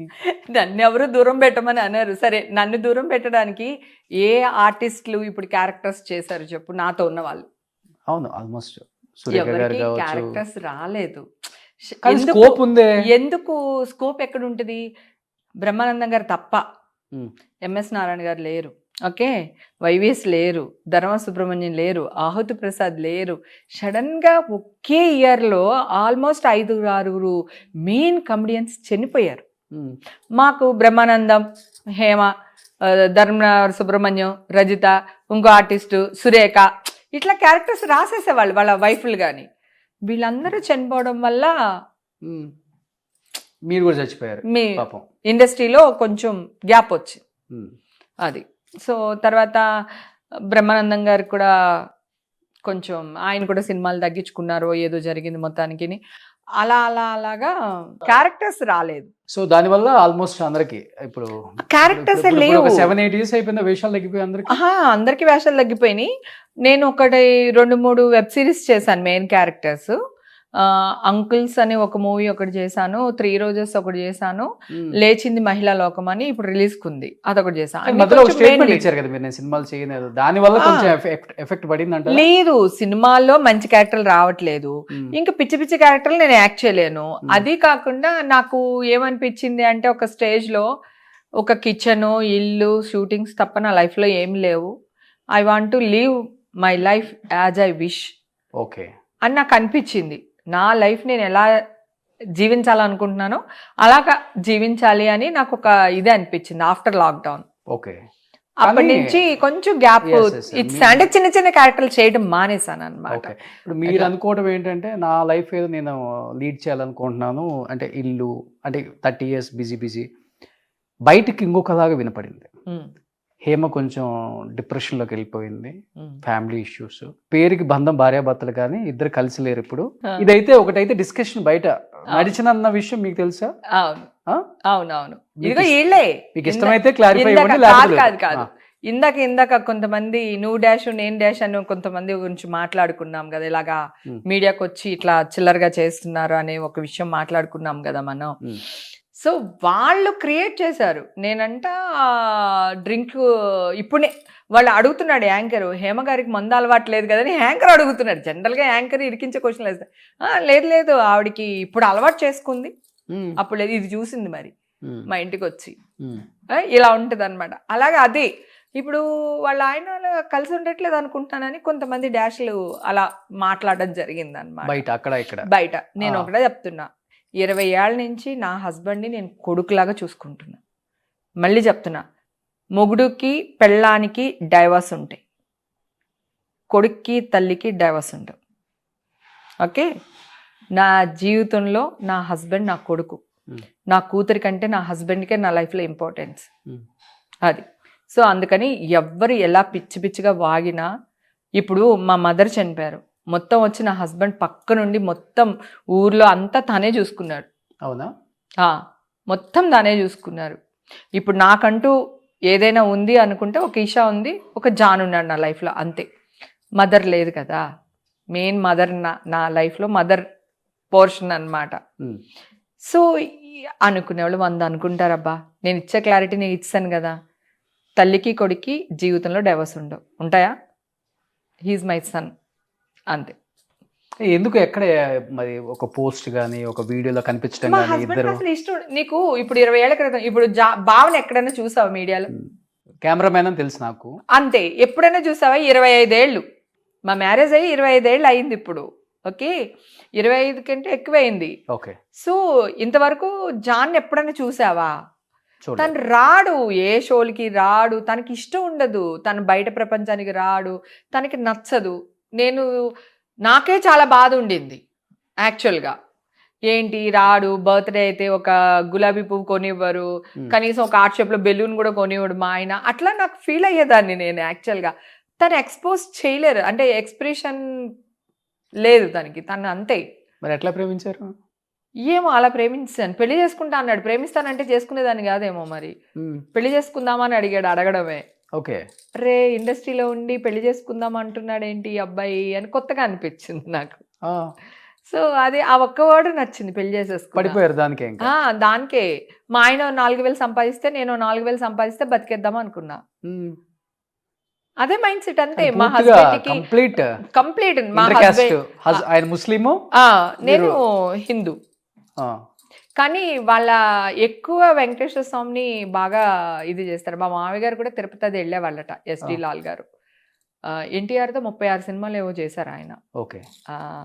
సో మా బావగారు అసలు మొత్తానికి హిందూ అయిపోయారు. అవును, మీరు గారు ఆయన బొట్లు అవి పెట్టేసుకుని అసలు చాలా, అంటే నాకంటే ఎక్కువ పూజలు చేస్తారు, ఆయనకి ఎక్కువ పుణ్యం వస్తుందేమో నాకంటే, నేను చాలా ఎక్కువ భక్తి నాకు అలా. సో మా హస్బెండ్ కూడా రోజు లేచి దీపం పెడతారు ఆయన. ఓకే, దీపం పెట్టి దండం పెట్టుకున్న తర్వాతే టిఫిన్లు కానీ బ్రేక్ఫాస్ట్ కానీ ఏదైనా చేస్తారు తను కూడా, నా హస్బెండ్ కూడా. కానీ ముస్లిం. సో ఆ ఒక్క మాటకి మ్యారేజ్ చేసుకున్నాను అంతే తప్ప వాళ్ళకి ఎన్ని ఆస్తుంది మాకెంత ఆస్తుంది ఏంటి అనేది ఏం తెలియదు నాకు. ఓకే, తను సంపాదిస్తే నేను ఎంత సంపాదిస్తే బతికేద్దాం అనుకున్నాను, అలాగే బతికేసాను. మీ తోడుకోళ్ళు మన నాగభూషణం గారి కూతురు. అవును. మీ ఇద్దరి మధ్య ఎలా ఉంటుంది relation? Okay okay, not good not bad. Okay, మీ బావగారితో బాగుంటుంది? బావగారితో బాగుంటుంది, ఎందుకంటే వర్క్ చేసి మా తోడుగోడలతో ఆడబడుస్తూ అందరితో బాగానే ఉంటుంది. కానీ ఎక్కువ వాళ్ళు రారు, ఎక్కువ మేము వెళ్ళాము. సో అందరు కలిపి ఏదైనా ఒకసారి ఫస్ట్ నుంచి కూడా మ్యారేజ్ అయిన తర్వాత లవ్ మ్యారేజ్ తర్వాత జాన్ ఇంకా మా ఇంటికి వచ్చేసారు తను అక్కడి నుంచి. ఇంకా అలా లైఫ్ లీడ్ చేసేసాము. ఉమ్. ఇంకా అంత పెద్ద పట్టింపులు అలా ఏం లేవు. అమ్మ ఫస్ట్ లో అసలుకి అబ్జెక్షన్ చెప్పలేదా, ముస్లిం వద్దు? ముస్లిం అలా ఏం అబ్జెక్షన్ చెప్పలేదు, కానీ ఇప్పుడు పెళ్ళేంటి, అప్పుడు నేను ఎదిగే స్టేజ్లో ఉన్నాను కదా, మంచిగా క్షణక్షణం తర్వాత. సో మంచి మంచి మూవీస్ పడుతున్నాయి, సెకండ్ లీడ్కి వెళ్తున్నాను. సో తమిళ్లో ఒక సినిమా హీరోయిన్గా చేశాను, తర్వాత ఊరు పంచాయతీ అని ఒక సినిమా చేశాను, ఇంకొకటి మలయాళం సినిమా చేశాను అప్పుడు. ఇట్లా ఉన్నాయన్నమాట సినిమాలన్నీ. బాగా బిజీగా ఉన్న టైంలో మ్యారేజ్ చేసేసుకున్నాను. ఎంత ఉంటుంది ఏజ్ అప్పుడు మీకు? 19 yearsకే పెళ్లి 19 సంవత్సరాలకే. పాప పాప కొంచెం లేట్గా పుట్టింది. ఓకే. సో అంతే ఆలోచించా, నా మైండ్ అంతే. ఇప్పుడు ఇందాక అన్నావు కదా ఎలా బతుకుతారు, ఒకవేళ నీకు ఏదన్నా అయితే అంటే దోశల బండి పెట్టి బతికేస్తాను, ఎవడేమంటాడు నన్ను, నేను ఆటోలో వెళ్ళిపోతా. ఇప్పుడు కూడా ఈషా ఆటోలో వెళ్తుంది తెలుసా ఆఫీస్కి, తన కారు ఉంది కానీ ఆటోలో వెళ్ళిపోతుంది ఆఫీస్కి. చాలా సింపుల్ ఫ్లై లైఫ్ అబ్బా నాది. గెంజడం అంటే చాలా ఇష్టం, నాకే కదా నా కూతురు కూడా ఇష్టం. సూప్ రైస్ అని తింటాం మేమిద్దరం, నేను నా కూతురు. అట్లా నేను అటు ఇటు కూడా బతికేస్తాను. అలా ఇలాగే బతకాలి, ఇట్లానే లగ్జరీగా ఉండాలని ఏం లేదు. అన్నిటికీ ప్రిపేర్ అయి ఉన్నారు లైఫ్ లో. అన్ని ఉంటేనేమో ఒకలాగా ఉంటుంది, అన్ని లేకపోతే ఇలా కూడా ప్రిపేర్ ఇలా కూడా ఉంటాము. అంటే ఆ స్టేజ్ కి ఏమైనా వచ్చారా ఒకనొక టైం కి? ఏం రాలేదు, భగవంతుడి దయ వల్ల. Touch wood. అంటే రాజోల నుంచి కాదు రాజోల వల్ల ఆ స్టేజ్ మనం వేరే వాళ్ళని నమ్మటం వల్ల వస్తుంది. లేదు, నేను అలా ఎవరిని కూడా నమ్మలా. నిజానికి నేను అంత ఫోకస్ చేయను, ఎక్కువ ఆలోచిస్తే వయసు వచ్చేస్తుంది అనే టైప్ నేను. అందుకని 52 అందరికీ తెలుసు. అది ఓకే, నాకేం ప్రాబ్లం. నా ఏజ్ నేను దాయాలనుకోవట్లేదు. ఈ ఏజ్ లో కూడా ఇంత అందంగా ఉన్నాను చూడు, అది పాజిటివ్ థింక్. అర్థమైందా? నాకు ఏజ్తో ప్రాబ్లం లేదు. ఇంకా నయ్యంలే, ఆడెవడో చెప్పాను కదా నీకు, వికీపీడియానా ఆడెవడో దొంగ సచ్చినోడు, మా ఆయన డేట్ ఆఫ్ బర్త్ వేస్తాడు నాకు. అవునా? అదే కదా నీ ఇంటర్వ్యూలో కూడా చెప్పాను కదా, అబ్బాయి ఎంత వెంటాడుతున్నానో, మెంటల్ టెన్షన్ వాడుతున్నా. ఇప్పుడు వికీపీడియా ఏజ్ ఎంత మీద అయితే? వాడా 67 వేస్తాడు డేట్ ఆఫ్ బర్త్. అసలు ఏమన్నా కొంచెమైనా ఏమన్నా అంటే అదిగో అన్నాను అంటారు. నేను వాళ్ళ జోలికి వెళ్ళను, వాళ్ళే నా జోలికి వస్తారు. నేనేమో చేతులు అడ్డు పెట్టుకుంటే అదిగో తిడుతుంది అంటారు. కానీ అట్లయినా కానీ మీకు మీ హస్బెండ్ కి 15 years డిఫరెన్స్ ఉందా? ఎందుకు 67? మా 67 అంటే ఇప్పుడు ఎంత ఉంటుంది తనకి? 5-6 years డిఫరెన్స్ నాకు నా హస్బెండ్ కి. ఓకే. ఇప్పుడు ఇషాకి వాళ్ళ ఫాదర్ తో బాగుంటుంది అటాచ్మెంట్? అసలు మేమందరం చాలా సరదాగా ఉంటాం. మా కుక్క పిల్ల ఉంది, మా ఇంట్లో అందరం అసలు మామూలుగా ఉండం అనమాట. బాగా కేరింతలు కొట్టుకుంటూ ఆడుకుంటా ఉంటాం, పరిగెడుతుంటా. మా ఆయన్ని నా కూతుర్ని కూడా నేనే గిలుతా ఉంటా. ఓకే. ఏదో ఒకటి గిలుతుంటా. నాకు మా హస్బెండ్ అంటే ఎంత ఇష్టం అంటే, మా ఆయన ఇది తింటాడు, మా ఆయనకి ఇది ఇష్టం, మా ఆయనకి ఇది కావాలి, మా ఆయన ఈ డ్రెస్ వేసుకోవాలి, మా ఆయన ఈ షూ వేసుకోవాలి, మా ఆయన అంటే తెల్లారు లెగిస్తే 90% నా హస్బెండ్ గురించి ఉంటుంది నాకు. కానీ మధ్యలో కొంతమంది ఆర్టిస్టులు మీ హస్బెండ్ కి లేనిపోని మీ మీద కొన్ని చెప్పడం వల్ల కొంత ఆయన. నేను ఒకటి చెప్పేవాళ్ళు చెప్తారు, నువ్వు వింటే నువ్వే పాడైపోతావు, విన్నంతసేపు మనం సేఫ్ అంతే. ఏమైనా డిస్టర్బ్ అయ్యారు జాన్ గారు? జాన్ గారు ఎప్పుడు ఏం డిస్టర్బ్ అవ్వరు. ఏదన్నా అయితే నేనే అవుతా, నేనే అరుస్తా, నేనే మాట్లాడతా. సో అసలు తను ఏమన్నారు, అసలు 99% అన్నాడు. నేను ఫ్రెండ్స్ వల్ల వీళ్ళ వల్ల కాదు నేను డిప్రెషన్కి వెళ్తా. నేను డిప్రెషన్కి వెళ్ళింది ఏంటి అంటే, సో చిన్నప్పటి నుంచి కష్టపడుతున్నా పరిగెడుతున్నాను, నాకు ఒక గుర్తింపు రాలేదు. అరే నా కోసం ఇది చేసావు కదరా, నీ కోసం ఇదిగోరా అని అట్లా లేకుండా అయిపోయింది. అంటే ఎవరు అంటే ఇప్పుడు మా మదర్ ఉన్నారు, మా అమ్మకి ఇది ఇష్టం, మా అమ్మ ఇది తింటుంది, లేకపోతే మా అమ్మ ఇది కట్టుకుంటుంది, అట్లా నేను పెట్టేదాన్ని. మదర్ కూడా అలా పంపించాను. మదర్ కూడా ఏంటంటే నేనే ఎనర్జీగా ఉంటాను, నేనే సంపాదిస్తున్నాను కనుక మమ్మీ కూడా నా మీద ఫోకస్ చేయలేదు. తమ్ముడు కూడా పెద్ద పట్టించుకోడు. నాకు ఎలా అనిపిస్తుంది అంటే, అమ్మకి తెలుసు కదా నాకు అరిసెలు అంటే ఇష్టం అని, అమ్మ అరిసెలు పంపించవచ్చు కదా, అమ్మకే నేను అరిసెలు పంపిస్తాను. అట్లా ఉంటుంది నాకు చిన్న చిన్న ఆశలు అన్నమాట. ఇవి కూడా అర్థం చేసుకోరేంటి అట్లా అనిపిస్తుంది అనమాట నాకు. చెప్పాను కదా ఇందాక, ఈవేళ నా బర్త్డే అనుకో, ఒక గులాబీ పువ్వు మా ఆయన ఇవ్వాలని ఆశపడతాను. ఆయనకి ఇష్టం ఉండదు, ఆయనకి తెలియదు, ఆయనకి నేను తప్ప ఇంకెవరు లేరు లైఫ్లో, ఆయనకి ఇవ్వాలని తెలియదు. నేను చెప్తే కూడా ఇస్తే నటించినట్టు ఉంటుందేమో అని ఇచ్చేవాడు కాదు. అట్లా ఉండేది. తర్వాత మా హస్బెండ్‌ని కూర్చోబెట్టి చెప్పేసాను. ఈషాని మా హస్బెండ్‌ని కూర్చోబెట్టి, నేను డిప్రెషన్‌కెళ్తున్నాను. నాకు ఏజ్ ఫ్యాక్టర్ కూడా ఉంది. సో, హార్మోన్ ఇది ఉంటాయి, చేంజెస్ ఉంటాయి కదా ఈ ఏజ్‌లో. నేను డిప్రెషన్‌కెళ్తున్నా. బిగ్ బాస్ ముందు ఇవన్నీ చెప్పేశారు కూర్చోబెట్టి. చెప్పేసాను కూర్చోబెట్టి. నేను అసలు హైడ్ అండ్ సీక్ చేయను. నేను నీతో కూడా ఏదన్నా ఉంటే 99.9% నిజం చెప్పేస్తాను. ఆ 0.1% అబద్ధం చెప్పను. నువ్వు చెప్తే హర్ట్ అవుతా అని చెప్పను అంతే. ఆ 0.1%. ఏం చెప్పారు ఎక్కడైనా హస్బెండ్‌కి సరే. పాపని కూర్చోబెట్టి? ఇదే చెప్పాను. నేను డిప్రెషన్‌లోకి నాకు వెళ్తున్నాను. డిప్రెషన్‌కి వెళ్తున్నాను. నాకు ఈ ఏజ్ ఫ్యాక్టర్ వల్ల, నాకు హార్మోన్ చేంజ్ అవుతున్న వల్ల నాకెందుకు నేను ఇలా ఫీల్ అవుతున్నాను. సో, నాకు నచ్చింది ఒక జిలేబీ నాకిష్టం. ఒక జిలేబీ తెచ్చిపెట్టండి. ఒక ఫ్లవర్స్ తెచ్చిపెట్టండి. నా కోసం మీరు నవ్వుతూ ఉండండి. నన్ను నవ్వుతూ ఉంచండి అని చెప్పి ఇషాకి, తనకి ఇద్దరికీ చెప్పాను. ఆ తర్వాత ఇషా బాగా అర్థం చేసుకుంది నన్ను. ఇప్పుడు కూడా ఇషా నాకు మల్లెపూలు తెచ్చిపెడుతుంటుంది. నాకు మల్లెపూలు అంటే పిచ్చి. ఓకే. చాలా ఇష్టం అన్నమాట అసలు. ఆ తర్వాత కూర్చోబెట్టి చెప్పిన తర్వాత అప్పుడు మా హస్బెండ్ కొంచెం చేంజ్ అవ్వి, తనకి నాకు కావాల్సినవి ఏమున్నాయి అన్నీ తీసుకురావడం, పెట్టడం. అలాగే ఈషా కూడా ఇప్పుడు అర్థం చేసుకుని, అమ్మ ఈ కూర బాగుంది, థ్యాంక్స్ అమ్మ అనడం. పువ్వులు తెచ్చిపెట్టడం, నాకు జిలేబీ ఇష్టం అని చెప్పి జిలేబీ తెచ్చిపెట్టడం. ఈషా తర్వాత అర్థం చేసుకుని తీసుకురావడం మొదలుపెట్టింది. అంటే మీ ఎక్కువ జీవితంలో మీరు ఎక్కువ ఇబ్బంది పెట్టారు మీ హస్బెండ్‌ని? మీ హస్బెండ్ మిమ్మల్ని ఎక్కువ ఇబ్బంది నేను పెట్టారు? అసలు ఎవరు డామినేషన్ ఎక్కువ? నేను డామినేషన్, మా ఇంట్లో మా ఆయనే నన్ను డామినేట్ చేస్తారు. అవునా? చాలా సీరియస్ అవుతాడు. నేను చాలాసార్లు అడిగాను కూడా, బావా నువ్వు నా మీద ఇంత సీరియస్ అవుతావు, మరి బయటికి వెళ్ళినప్పుడు ఎందుకు అంత సాఫ్ట్గా ఉంటావు అంటే, వాళ్ళు తిడితే ఊరుకుంటారేంటి, నువ్వైతే ఊరుకుంటావు కదా అనేవాడు. మిమ్మల్ని తిడతారా? అయ్యో భయంకరంగా తిట్టడం అంటే ఆ తిట్లు కాదు. వాళ్ళు కాఫీ పెట్టలేదు, కాఫీ బాగాలేదు, నువ్వు కూర చేయకుండా వెళ్ళిపోయావు, నాకు అన్నం పెట్టలేదు, ఇట్లా అలుగుతూ ఉంటాడు. అప్పుడు చెప్తూ ఉంటాడు. నేను షూటింగ్లో డైలాగులు రాక ఎండలో నుంచుని చిక్కాకులో ఉండినప్పుడు వీళ్ళు ఇది చేశారా, పర్వాలేదు అది చేశారా అనేవాడు అనమాట. అప్పుడు మళ్ళీ ఆయన ఫోన్ కట్ చేసి మళ్ళీ డైలాగులు చెప్పేసి మళ్ళీ క్యారవెల్లకు వచ్చి వస్తే సార్కి ఇది పెట్టలేదంట ఏం చేస్తున్నావే అని చెప్పేసి మళ్ళీ దాని మీద అరిచి మళ్ళీ అది కాఫీ పెట్టించి ఇట్లా ఉండేది. అంటే ఎక్కువ పని చేసేసాను నేను. ఓకే. యాక్చువల్గా ఒకవేళ తను షూట్ లేదు, ఇంట్లో ఉన్నారు, కాఫీ కావాలంటే పనమ్మాయికి నాకు ఇలా కావాలని చెప్పొచ్చు. కానీ నేను ఎక్కడో షూటింగ్ చేస్తున్నాను, ఏ బాధలో ఉన్నాను, ఏ టెన్షన్లో ఉన్నానో అర్థం చేసుకోకుండా ఫోన్ చేసి అట్లా చెప్పేవాడు. నా కూతురు, మమ్మీ నాకు తినడానికి ఇది కావాలి మమ్మీ, నాకు అది లేదు మమ్మీ అంటది. అక్కడ నేను ఎలా ఉన్నానో ఏంటో వీళ్ళకి అవసరం లేదు. వీళ్ళు ఎలా చెప్పారు. అక్కడికి పొద్దున్నే నేను వంట చేసి, టిఫిన్లు చేసి, చట్నీలు చేసి, మధ్యాహ్నానికి లంచ్కి కూరలు చేసి పెట్టి, నేను బాక్స్ తీసుకుని షూటింగ్కి వెళ్ళేదాన్ని. ఓకే. మళ్ళీ షూటింగ్ నుంచి వచ్చి మళ్ళీ చపాతీలు చేసుకుని, వాళ్ళకి అంటే జాన్కి చపాతీ ఇష్టం అయితే తనకి చపాతీ చేసి, ఈషాకి రైస్ చేసి, మళ్ళీ ఈషాకు ఒక కూర, జాన్కి ఒక కూర చేసి నైట్ వాళ్ళకి ఫుడ్ పెట్టి షూటింగ్కి వచ్చిన తర్వాత వచ్చి అప్పుడు పడుకుని మళ్ళీ పొద్దున్నే లేచి మళ్ళీ అగైన్ అదే పని. ఈ లాక్డౌన్లో నాకు అప్పుడు ఈజీగా అంటే 44, 45 ఆ ఏజ్ ఉంటుంది కదా. ఆ ఏజ్ ఆ షూటింగ్స్ లేనప్పుడు ఒక ఏంటి నా లైఫ్, నేనేం చేశాను ఇన్ని సంవత్సరాలు. అప్పుడు చిన్నప్పుడు తమ్ముడు, చిన్నప్పుడు అమ్మ, ఫ్యామిలీ, ఆ బర్డింగ్స్, రెంట్లు కట్టాలి, నెల వచ్చేసరికి పాలోడికి డబ్బులు ఇవ్వాలి, కూరగాయలు కొనాలి, ఈ టెన్షన్స్. మ్యారేజ్ అయిపోయింది. మ్యారేజ్ తర్వాత జాను నన్ను యాక్ట్ చేద్దన్నారు. తనకు వచ్చే సంపాదనలో ఎలా ఉండాలి, తను వచ్చే సంపాదనలో ఎంత మిగిల్చుకోవాలి, ఎట్లా ఇల్లు కొనుక్కోవాలి. నేను అప్పుడే ఇల్లు కొనుక్కున్నా. 95కి నేను ఇల్లు కొనుక్కున్నా.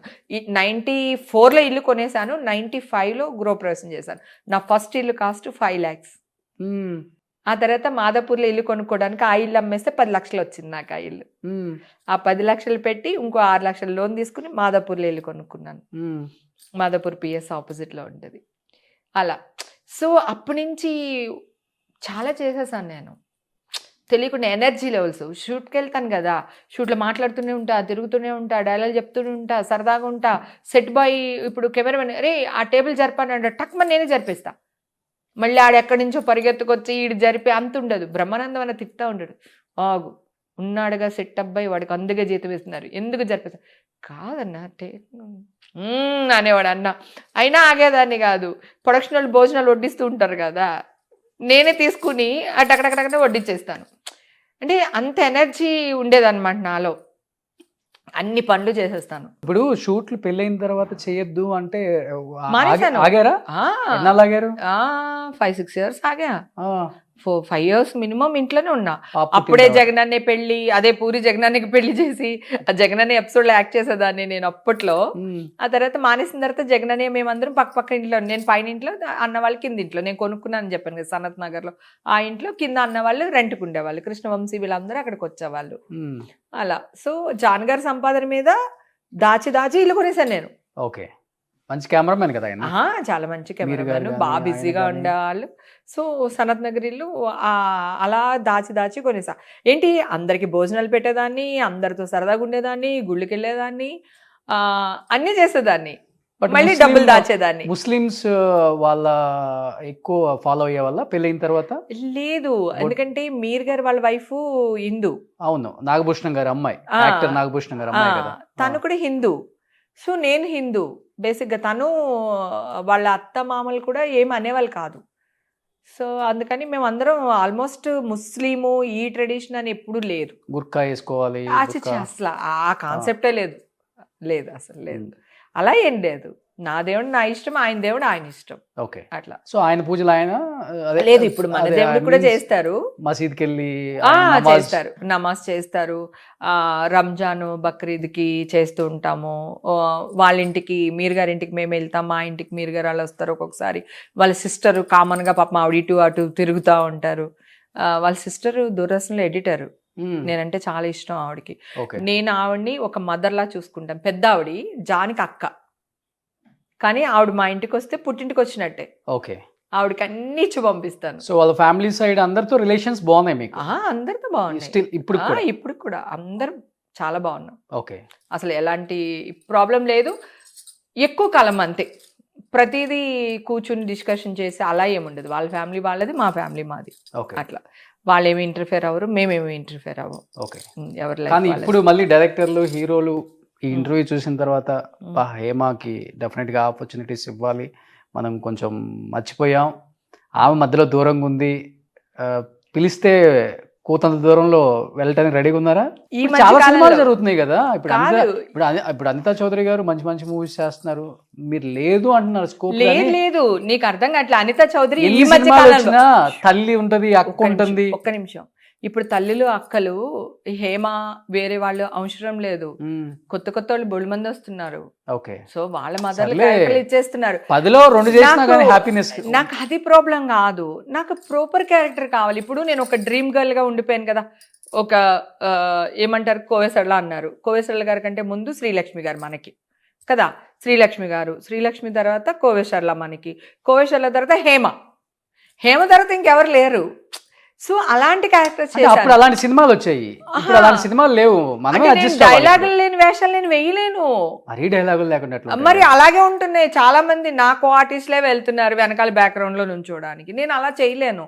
నాకు ప్రాపర్ గా మంచి క్యారెక్టర్ ఇచ్చి ప్రాపర్గా చేస్తే నేను చేస్తాను. నేను చేయనని అనట్లే, చేస్తాను. అది కూడా ఈ మధ్యకాలంలో ఎందుకు చేస్తాను అంటున్నానంటే, మొన్న ఇష్యూ వచ్చినప్పుడు అందరూ నాకు చేతులు పట్టుకొని, నువ్వు మళ్ళీ యాక్ట్ చేయాలి, మేము అందరం నీతో ఉన్నాము, నువ్వు ఏ తప్పు చేయలేదు, నువ్వు ఫైట్ చేయి, నీ వెనకాల మేము ఉన్నాము అని చెప్పి కొన్ని, అంటే నేను ఒక 1 year కదా ఆ ఇష్యూ జరిగి, ఈ 1 yearలో నేను చాలా ట్రావెల్ చేశాను. పల్లి టూర్లు అట్లా అన్ని చోట్లకి వెళ్ళాను కదా. అన్ని చోట్ల దగ్గర జనాలు అక్క అని, అదని, ఇది అని. మొన్న కూడా గుడికి వెళ్ళాను, వెంకటేశ్వర స్వామి గుడికి, వైకుంఠ ఏకాదశికి అనుకోకుండా వెళ్ళాను.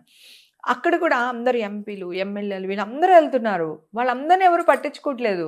హేమ అనేసి నన్ను పట్టుకోవడం, నాతో మాట్లాడడం, నాతో ఫోటోలు దిగడం, అక్కడ ఉన్న ఆఫీసర్స్ కానీ ఆ గుళ్ళో మనల్ని జరపడానికి. నేను కూడా వచ్చాను ఆ రోజు. మీరు, మాధురి, దువ్వాడ సీని గారు, ఆ లైన్ లో చాలా మంది ఉన్నారు. ఇంకో వేరే ఎమ్మెల్సీ గారు, వాళ్ళందరూ, నేను వేరే వాళ్ళతో వెళ్ళాను. అందరు లైన్ లో ఉన్నారు. అందరూ నాకు తెలిసిన వాళ్ళే కదా, అందరితో మాట్లాడుతున్నాను. కానీ ఆ లైన్ లో కూడా ఆ గుళ్ళో పనిచేసే వాళ్ళు కానీ, సెక్యూరిటీ వాళ్ళు కానీ, లేకపోతే మనకి వాలంటీర్స్ ఉంటారు చూడు, వాళ్ళు కానీ అందరూ అమ్మా నువ్వా ఎలా ఉన్నావు అమ్మా బాగున్నావు అమ్మా అని పలకరించేసి మెల్లిగా రామ్మా అని చెప్పేసి, అంటే దేవుణ్ణి చూడడానికి లాగుతూ ఉంటారు కదా. సో మెల్లిమెల్లిగా లాక్కి రావడం.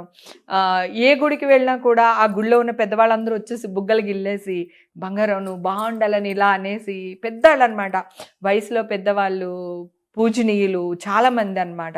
నువ్వు యాక్ట్ చేయాలి, నువ్వు ఎందుకు యాక్ట్ చేయట్లేదు, నువ్వంటే మాకు ఇష్టం, మాకు ప్రాణం, అది ఇది అని ఇన్ని వేల మంది నన్ను బ్లెస్ చేస్తేనే నేను ఇప్పుడు క్లీన్ చిట్తో బయటపడ్డా. కానీ ఎన్ని వేల మంది చేసినా ఒక 10 మంది ఉంటారు మన వాళ్ళు, కొన్ని కాంపౌండ్స్ ఉంటాయి కదా, అవును. అందరూ మీకు మంచి వెల్ విషెస్ ఫ్రెండ్సే కాబట్టి ఒక సాయంత్రం పూట కూర్చొని వాట్సాప్లో మెసేజ్ పెట్టడం, నేను మళ్ళీ బ్యాక్ రావాలనుకుంటున్నాను చెప్పండి మర్చిపో అంటే యా, యా. కూడా మంచి క్యారెక్టర్ పిలవండి అని హీరోస్కి పెట్టొచ్చు, డైరెక్టర్స్కి పెట్టొచ్చు. అది పెట్టొచ్చు. చిన్నతనంగా ఫీల్ అవుతారా లేకపోతే నిజంగా పెట్టారా? ఎవరికైనా పెట్టారా? 100% పెట్టొచ్చు, పెట్టకూడదని ఏం లేదు. నా జీవితంలో ఇంతవరకు ఆల్బమ్ పట్టుకుని ఆఫీస్లే తిరగలేదు నేను. రావడం వేషాలు వచ్చినాయి, లక్కీగా డాన్స్ క్లాస్ నుంచి అట్లా ఆర్టిస్ట్ అయిపోయాను. నా ప్రాబ్లం మిర్జాపురం యువరాని కూడా నేను ఎప్పుడు యువరాని అనుకుంటే ఎట్లా కుదురుతుంది? ఆమె కూడా ముసలి అయిపోతుంది, ఆమెకి ముడతలు నేను వస్తున్నట్టు. అనుకోవట్లేదు నాన్న, మరి నేను ఆల్బమ్ పట్టుకోలేదు అంటే ఇప్పుడు సినిమా మారిపోయింది. నీకు అర్థం కావట్లేదు. ఆ. ఇప్పుడు వేషాలకి మనం వెళ్ళినంత మాత్రాన వేషాలు రావు, మనం వెళ్ళనక్కర్లేదు కదా. సో కాదు నేను చేస్తానంటున్నా, ఒకటి చేయడానికి చెప్తా వినండి. ఇప్పుడు ఒకప్పుడు కోదండరామరెడ్డి గారు, రాఘవేంద్రరావు గారు, కోడి రామకృష్ణ గారు వీళ్ళందరి దగ్గర అసిస్టెంట్ చేసిన వాళ్ళు డైరెక్టర్లు అయ్యారు, మీరు చేసిన వాళ్ళు. అవును, అందుకే కదా. ఇప్పుడు వచ్చిన వాళ్ళు అసిస్టెంట్లకు ఎవరు చేయట్లా, అవును డైరెక్టర్లు అయిపోతున్నారు. అవును అంటే టాలెంట్, మంచి కథ, హీరో దొరుకుతున్నాడు, సినిమా చేసేస్తున్నారు, టాలెంట్ చూపిస్తున్నారు. అవునవును వాళ్ళందరికీ హేమ తెలియడం లేదు, అనిత తెలియాలని చౌదరి తెలియడం లేదు, నేను- లేకపోతే మన సురేఖవాణి గారు, రజిత గారు వీళ్ళందరూ తెలియాలని లేదు వాళ్ళకి. ఒకసారి మనం గుర్తు చేసుకోవాలంతే, మనం కూడా ఉన్నామని. నీ మాటకి నేను అడ్డు చెప్పట్లేదు, యు ఆర్ కరెక్ట్. కానీ నేను చెప్పేది ఏంటంటే ఇప్పుడు వరకు నేను యాక్ట్ చేయాలని అనుకోలేదు. ఉమ్, ఇప్పుడు ఈ 1 ఇయర్ ఏదైతే ఉందో, నేను ఏదైతే ట్రావెల్ చేసుకుంటూ వచ్చానో, ఈ 1 ఇయర్ ట్రావెల్లో నాకు అర్థమైంది ఏంటంటే నేను ఇప్పుడు ఏదైతే ఉన్నానో అది అంతా సినిమా మహత్యం, ఉమ్. సినిమా వల్లే వచ్చింది నాకు.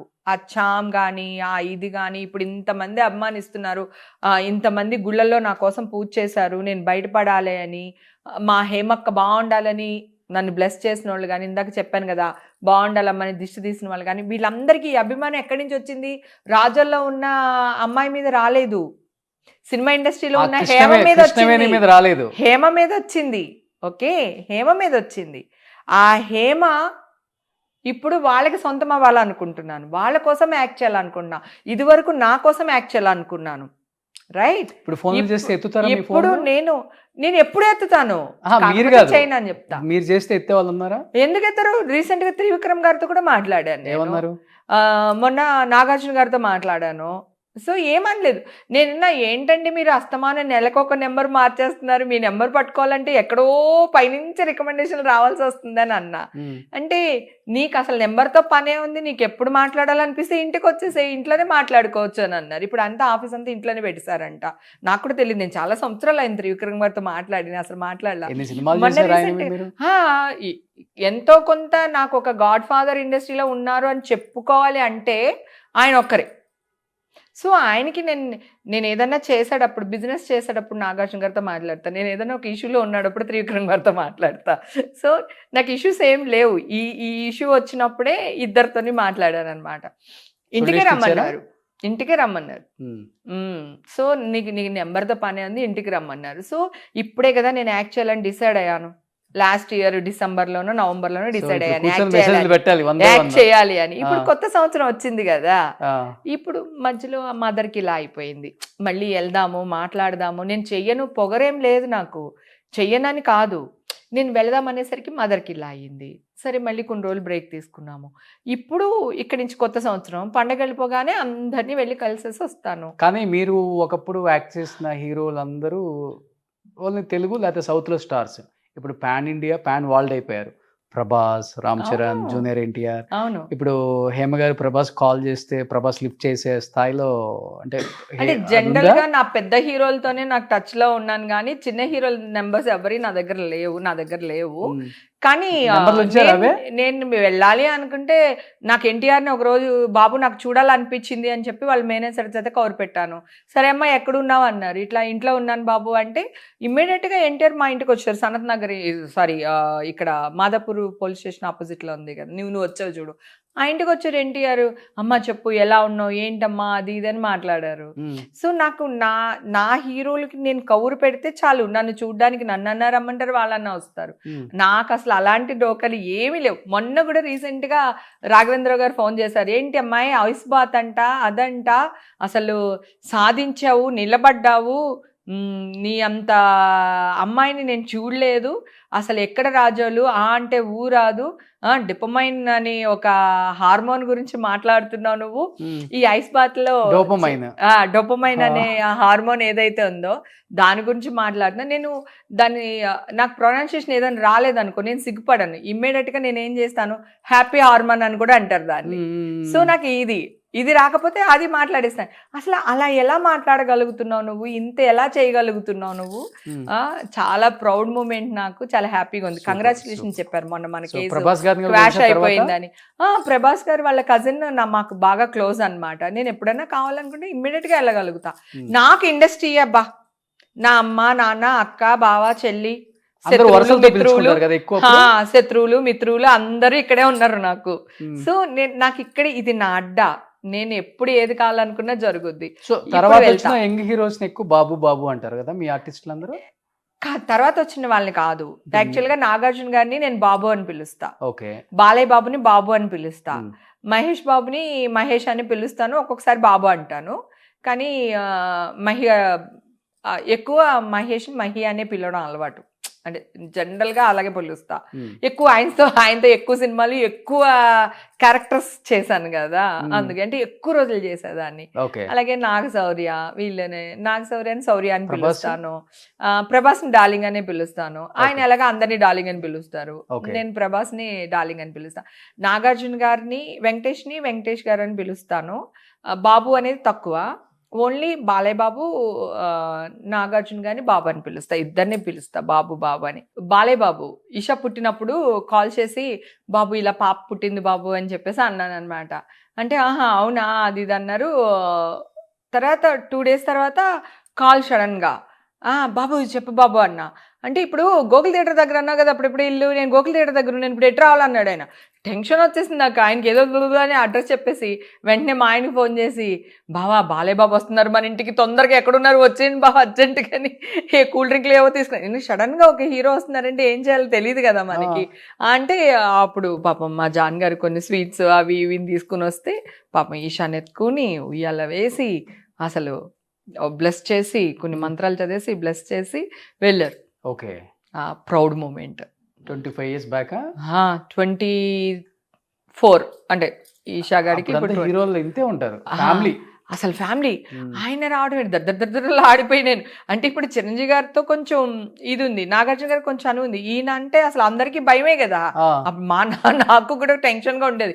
ఆయన ఎప్పుడు సంకెక్కించుకుంటూ తెలియదు, ఎప్పుడు తిడతారో తెలియదు అనే ఒక భయం ఉంటుంది ఇండస్ట్రీలో అందరికీ. పాపం నన్ను ఎప్పుడు ఏమనలేదు కానీ ఒక టెన్షన్ ఉంటుంది బాలయ్య బాబు అంటే కదా. ఆయన అలా వచ్చారు. పరశురామ్ సినిమా చేస్తున్నాం అప్పుడు 92లోనో 93లోనో అనుకుంటాను, సోమాజిగూడలో. అక్కడ ఇంట్లో ఉన్నాడప్పుడు చిరంజీవి గారు ఎస్పి పరశురామ్ ఏదో సినిమా ఉంది ఆయనది, శ్రీదేవి ఆయన పోలీస్ ఆఫీసర్ అయినా. ఆ సినిమాకి మా ఫ్లాట్ లోనే షూట్ చేస్తూ ఉన్నారు. అయితే పెన్సెట్ రవిరాజ్ గారికి డ్రెస్ మార్చుకోవాలి సార్, ఇక్కడ నుంచి ఏదో డబ్బింగ్కి వెళ్ళాలి, ఏదో సంథింగ్ ఏదో ఫ్లైట్కి వెళ్ళాలి ఏదో అడిగారంట. అంటే ఇక్కడ మన ఆర్టిస్ట్ ఉంది బాబు హేమ అని, వాళ్ళ ఇంట్లో మార్చుకుందరు కానీ అని అన్నారంట. వాళ్ళు సడన్ గా చిరంజీవి గారిని మా ఇంటికి తీసుకుని వచ్చారు. ఇంకా అసలు అమ్మో కాలు ఆడలేదు, ఇటు పరిగెత్తాను అటు పరిగెత్తాను, అయితే అవుతారు ఇది తాగుతారు. ఆయన ఆగండి నుంచో ఒక 2 నిమిషాలు నుంచో ఒక 2 నిమిషాలు ఓకే అంటే ఫస్ట్ టైం చిరంజీవి గారు మా ఇంటికి వచ్చారని అసలు అబ్బా అది మర్చిపోలేను అనమాట.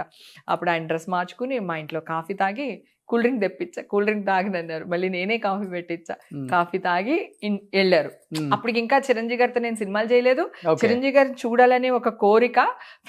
షూట్ జరిగేటప్పుడు వెళ్ళి ఆ దూరం నుంచి అసిస్టెంట్ డైరెక్టర్ పక్కన డైరెక్టర్ గారి పక్కన నుంచి చూసేదాన్ని, కానీ దగ్గరికి వెళ్ళి ఈ అమ్మాయి ఇలా అని పరిచయం చేసే అంత కాదు. అప్పటికే క్షణం అయ్యింది అంతే, నాకు రిలీజ్ అయింది, 2-3 సినిమాలు చేస్తున్నాను.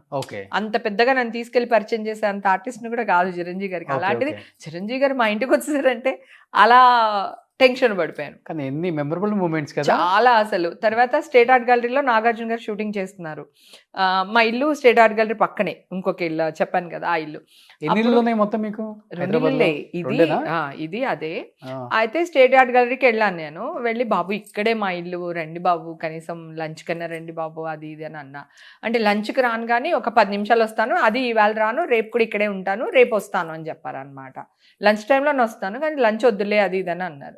సరే అని చెప్పేసి వస్తానన్నారు కదా. ఇల్లంతా సర్దేసి అసలు చంద్ర ఉండేవాడు. చంద్రని బాబు ఏం తింటారు, ఏం తాగుతారు, ఇవన్నీ అడిగి నేను లైన్గా ఆయనకి 4-5 రకాలు ఆయన చెప్పాడు 4-5 టైమ్స్.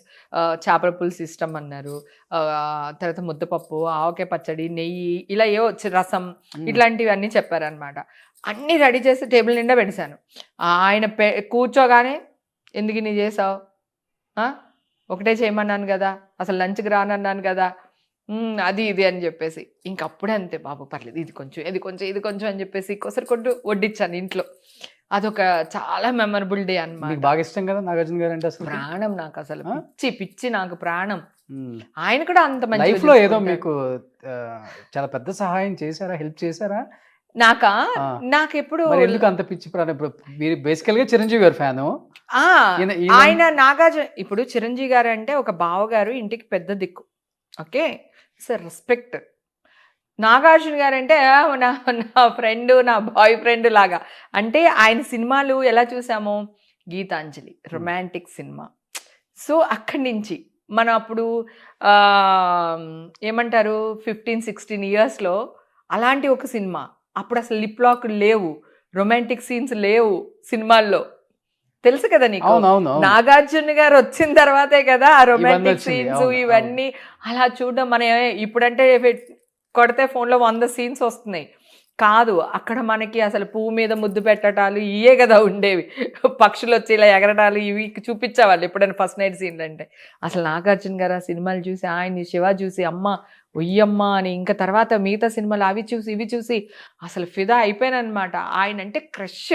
చిరంజీవి గారు అంటే ఒక రెస్పెక్ట్, ఒక ఫ్యామిలీలో నాకు పెద్ద నాగార్జున గారు నాకు క్రష్ అంటే ఎంత ఇష్టం తెలుసు, ఎప్పటి నుంచో తెలుసు. వారసుడు సినిమా చేశాను, అప్పుడు దూరం నుంచి చూసుకుని నవ్వుకునే వాళ్ళం. మా పక్కన సీన్లు జరిగేవి. నగ్మా నేను బాగా క్లోజ్గా ఉండేవాళ్ళు. మీరు అన్నారు చూడండి, నగ్మా వాష్రూమ్కి ఏమైనా వెళ్దామంటే అక్కడ అలా ఉండేవి కాదు కదా. సో నేను పట్టుకుంటే తను పట్టుకుంటే నేను అట్లా డ్రెస్సులు మార్చుకోవడానికి అట్లకి వెళ్ళేవాళ్ళం అనమాట. సో ఇంకా దానికి తెలుగు రాదు, వీళ్ళు ఏడిపించేవాళ్ళు నగ్మాని. ఏదన్నా అంటే ఈ హిమా ఏమంటున్నారు వీళ్ళు అనేది. అలాగా కొంచెం పరిచయం వారసుడు సినిమాకి. తర్వాత ఒక సినిమా ఏదో చేసినాము, గొప్పింటల్లుడు అనుకుంటా, బాలేబాబు సినిమా చేసినాము. దాంట్లో హీరోయిన్ నేను చాలా క్లోజ్ ఫ్రెండ్స్. ఆ సినిమాలో నాగార్జున గారిది 7 acres పక్కనే షూటింగ్ జరుగుతుంది. రోజు ఆయన అలా ఇది చూసేసుకున్నాను. ఆయన అంటే మాట్లాడడం తెలియదు నాకు, ఎందుకంటే ఉంటే కూడా నమస్తే అంటే నమస్తే అంటారు అంతే కదా. ఇలా చూసేస్తున్నాను. చూస్తుంటే సంగవి ఏం చూస్తున్నాను, నాగార్జున గారిని చూస్తున్నాను, ఎంత బాగున్నారు కదా అది ఇది అని చెప్పి మాట్లాడేది అనమాట. అంటే సంగవి నేను చాలా క్లోజ్గా ఉండేవాళ్ళం. కృష్ణవంశీ గారు నేను క్లోజ్ కదా, ఆ విధంగా సంగవి నాకు క్లోజ్ అనమాట. Okay okay. కానీ ఇప్పుడు హీరోయిన్స్ అదే క్లోజ్నెస్ ఉందా? ఫోన్ మాట్లాడుకుంటాం. ప్రియామణి నేను 100%. నేను వెళ్తాను వాళ్ళ సెట్కి, వెళ్తాను వాళ్ళతో కూర్చుంటాను, మాట్లాడతాను. ఎవరు క్లోజ్ గా ఉండే హీరోయిన్స్ అప్పుడు? వాళ్ళు నగ్మ గారు అందరూ.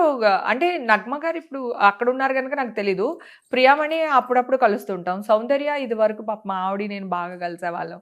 ప్రియామణి నేను కలిసేవాళ్ళం. సంగవి నేను, వాళ్ళ అమ్మగారు అయితే ఇషాకి ఇన్ని క్రీమ్స్ తీసుకొచ్చి ఇచ్చారు. పుట్టిన 6 నెలలకో 7 నెలలకో ఆవిడ షూటింగ్ కోసం వచ్చారు. ఆవిడ ఇన్ని తీసుకొచ్చారు, ఇలా ఎండలో పెట్టు, ఇట్లా క్రీమ్ రాయి, అట్లా క్రీమ్ రాయి అని సంగవి వాళ్ళ అమ్మగారు చెప్పారు. అందుకని సంగవి నాకు చాలా క్లోజ్. ఓకే. వాళ్ళ అమ్మగారు కూడా చాలా క్లోజ్ నాకు. అప్పుడు ఎక్కడికైనా వెళ్ళాలంటే కూడా హైదరాబాద్ లో నేనే తీసుకెళ్లేదాన్ని. బాగా క్లోజ్. రోజా వాళ్ళతో నేను సినిమాలు చేయలేదు. మీనా మళ్ళీ క్లోజ్, ఆవిడతో సినిమాలు చేశాను నేను ఎక్కువ. అంటే నేను సినిమాలు చేసిన వాళ్ళతో మాత్రమే నేను కొంచెం క్లోజ్. అలా అప్పుడు తను చెప్పాను అనమాట, ఎంత బాగున్నా, నాకు ఎంత ఇష్టమో ఆయన అంటే అలా చూస్తుంటా అంటే రా అని చెప్పి నా చేపట్టుకుంది. ఇప్పటికీ ఎక్కడికంటే అమ్మో వద్దు వద్దు వద్దు వద్దు అంటున్నాను. టెన్షన్ వచ్చేస్తుంది నాకు.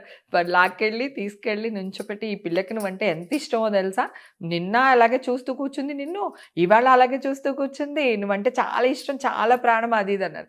నాగార్జున గారికి ఇలా చూడట్లేదు, ఇలాగే అని వాడిని అవును సార్, మీరంటే చాలా ఇష్టం సార్. అసలు ముఖం చూసి మాట్లాడట్లేదు ఆయనతో నేను. అప్పుడు ఆయన వెళ్ళడం, పక్కన కూర్చుని మాట్లాడడం, ఏదో కాళ్ళకి గోరింద పెట్టుకున్నాయి ఇట్లా ఫుల్గా. నాకు ఇష్టం గోరిందాకు పెట్టుకోవడం. నాకు అది కావాలన్నారు. వెంటనే కాళ్ళు లోపల పెట్టేసాను నేను. చీర కట్టుకుంటే కదా కాళ్ళు లోపల లాగేసాను. ఎందుకంత టెన్షన్ పడుతున్నావు అలా మాట్లాడేవాళ్ళు. అంటే ఆయన అప్పుడు హెన్న పెట్టుకునే వాళ్ళు, స్టార్టింగ్ డేస్ కదా, కలర్ కోసం హెన్న పెట్టేవాళ్ళు. ఇన్ని కలర్స్ అవన్నీ లేవు కదా. సో అప్పుడు నేను రేపు తీసుకొని వచ్చి ఇస్తానండి, మా ఇంటి దగ్గర చెట్టు ఉంది, గోరింతాకు ఇది అది ఇది అని చెప్పి. కానీ అప్పుడు ఫెస్టివల్స్ కూడా బాగా చేసుకునేవాళ్ళు కదా అందరూ. బాగా చేసుకునే సంక్రాంతి అన్ని చాలా బాగా చేసుకునే వాళ్ళు. బాగా సంక్రాంతి బాగా ఎవరింట్లో ఎక్కువ అంటే ఫ్రెండ్స్ ఇంట్లోనే బాగా ఎక్కువ. అంటే మేము క్యారెక్టర్ ఆర్టిస్టులు కనుక అంత పెద్దగా వాళ్ళ చను ఉండదు. కాకపోతే చిరంజీవి గారి ఇంట్లో ఎక్కువ ఫంక్షన్స్ జరిగాయి, పార్టీస్. స్టార్ట్ చేసింది ఆయన వాళ్ళ ఇంట్లో సురేఖ గారు కూడా అంత బాగా చూసుకునేవాళ్ళు ఈ హీరోయిన్స్ ని అందరినీ కూడా. చిరంజీవి గారి ఇంట్లోనే స్టార్ట్ అయిందని వినేదాన్ని. ఇంకా హైదరాబాద్ వచ్చిన తర్వాత అడపా తడప నేను వెళ్ళడం మొదలు పెట్టాను అనమాట. అప్పుడప్పుడు వెళ్ళడం, ఎనీ ఫంక్షన్స్ ఏది ఉన్నా కూడా పిలిచేవాళ్ళు వెళ్ళడం, అట్లా జరిగినాయి. సో ఫస్ట్ నాగార్జున గారిని అక్కడ చూసా, అక్కడ మాట్లాడా. అప్పుడు నాకు ల్యాండ్ లైన్ నెంబర్ ఇచ్చారు ఆయన, అన్నపూర్ణ స్టూడియోది. అది మనకి తెలియదు. నాగార్జున నాకు నెంబర్ ఇస్తారు అని ఫ్రెండ్స్ అందరితో వచ్చి టక టక్ అని కొట్టేసేవాళ్ళు. అక్కడ ఎవడో ఎత్తేవాడు, మనకి తెలియదు. అమ్మ కొన్ని రోజులు అలా జరిగింది. నాకు అసలు నా డ్రీమ్ చిరంజీవి గారితో నాగార్జున గారితో నేను ఇంత క్లోజ్గా ఉంటాను నా జీవితంలో అనుకోలేదు. వాళ్ళిద్దరు నాకు 2 కళ్ళు. బిగ్ బాస్ లో కూడా వాళ్ళిద్దరూ వచ్చి అలా నుంచుంటే పక్క పక్కన ఎవరిని చూడాలి అనేది తెలియలేదు నాకు అసలు. కానీ లైఫ్ లో అన్ని సాధించారు. ఆల్మోస్ట్ ఏమి లేని అమ్మాయి ఈ రోజు ఇంత అచీవ్మెంట్ చేయటం చాలా గ్రేట్. అది ఇంకా మిగిలింది మాత్రం పాప పెళ్ళి. ఒక స్టార్ హీరో ఇంటికి కోడలుగా వెళ్తుందేమో స్టార్ డైరెక్టర్ హీరో ఏదో సమయంలో బయట డిస్కషన్ జరుగుతుంది. అయిపోయి అలాంటి ఏం లేదు. ఇంకా ఈషా ఇండస్ట్రీలోనే ఇద్దామన్నా లేకపోతే బయట అలా ఏం లేదు.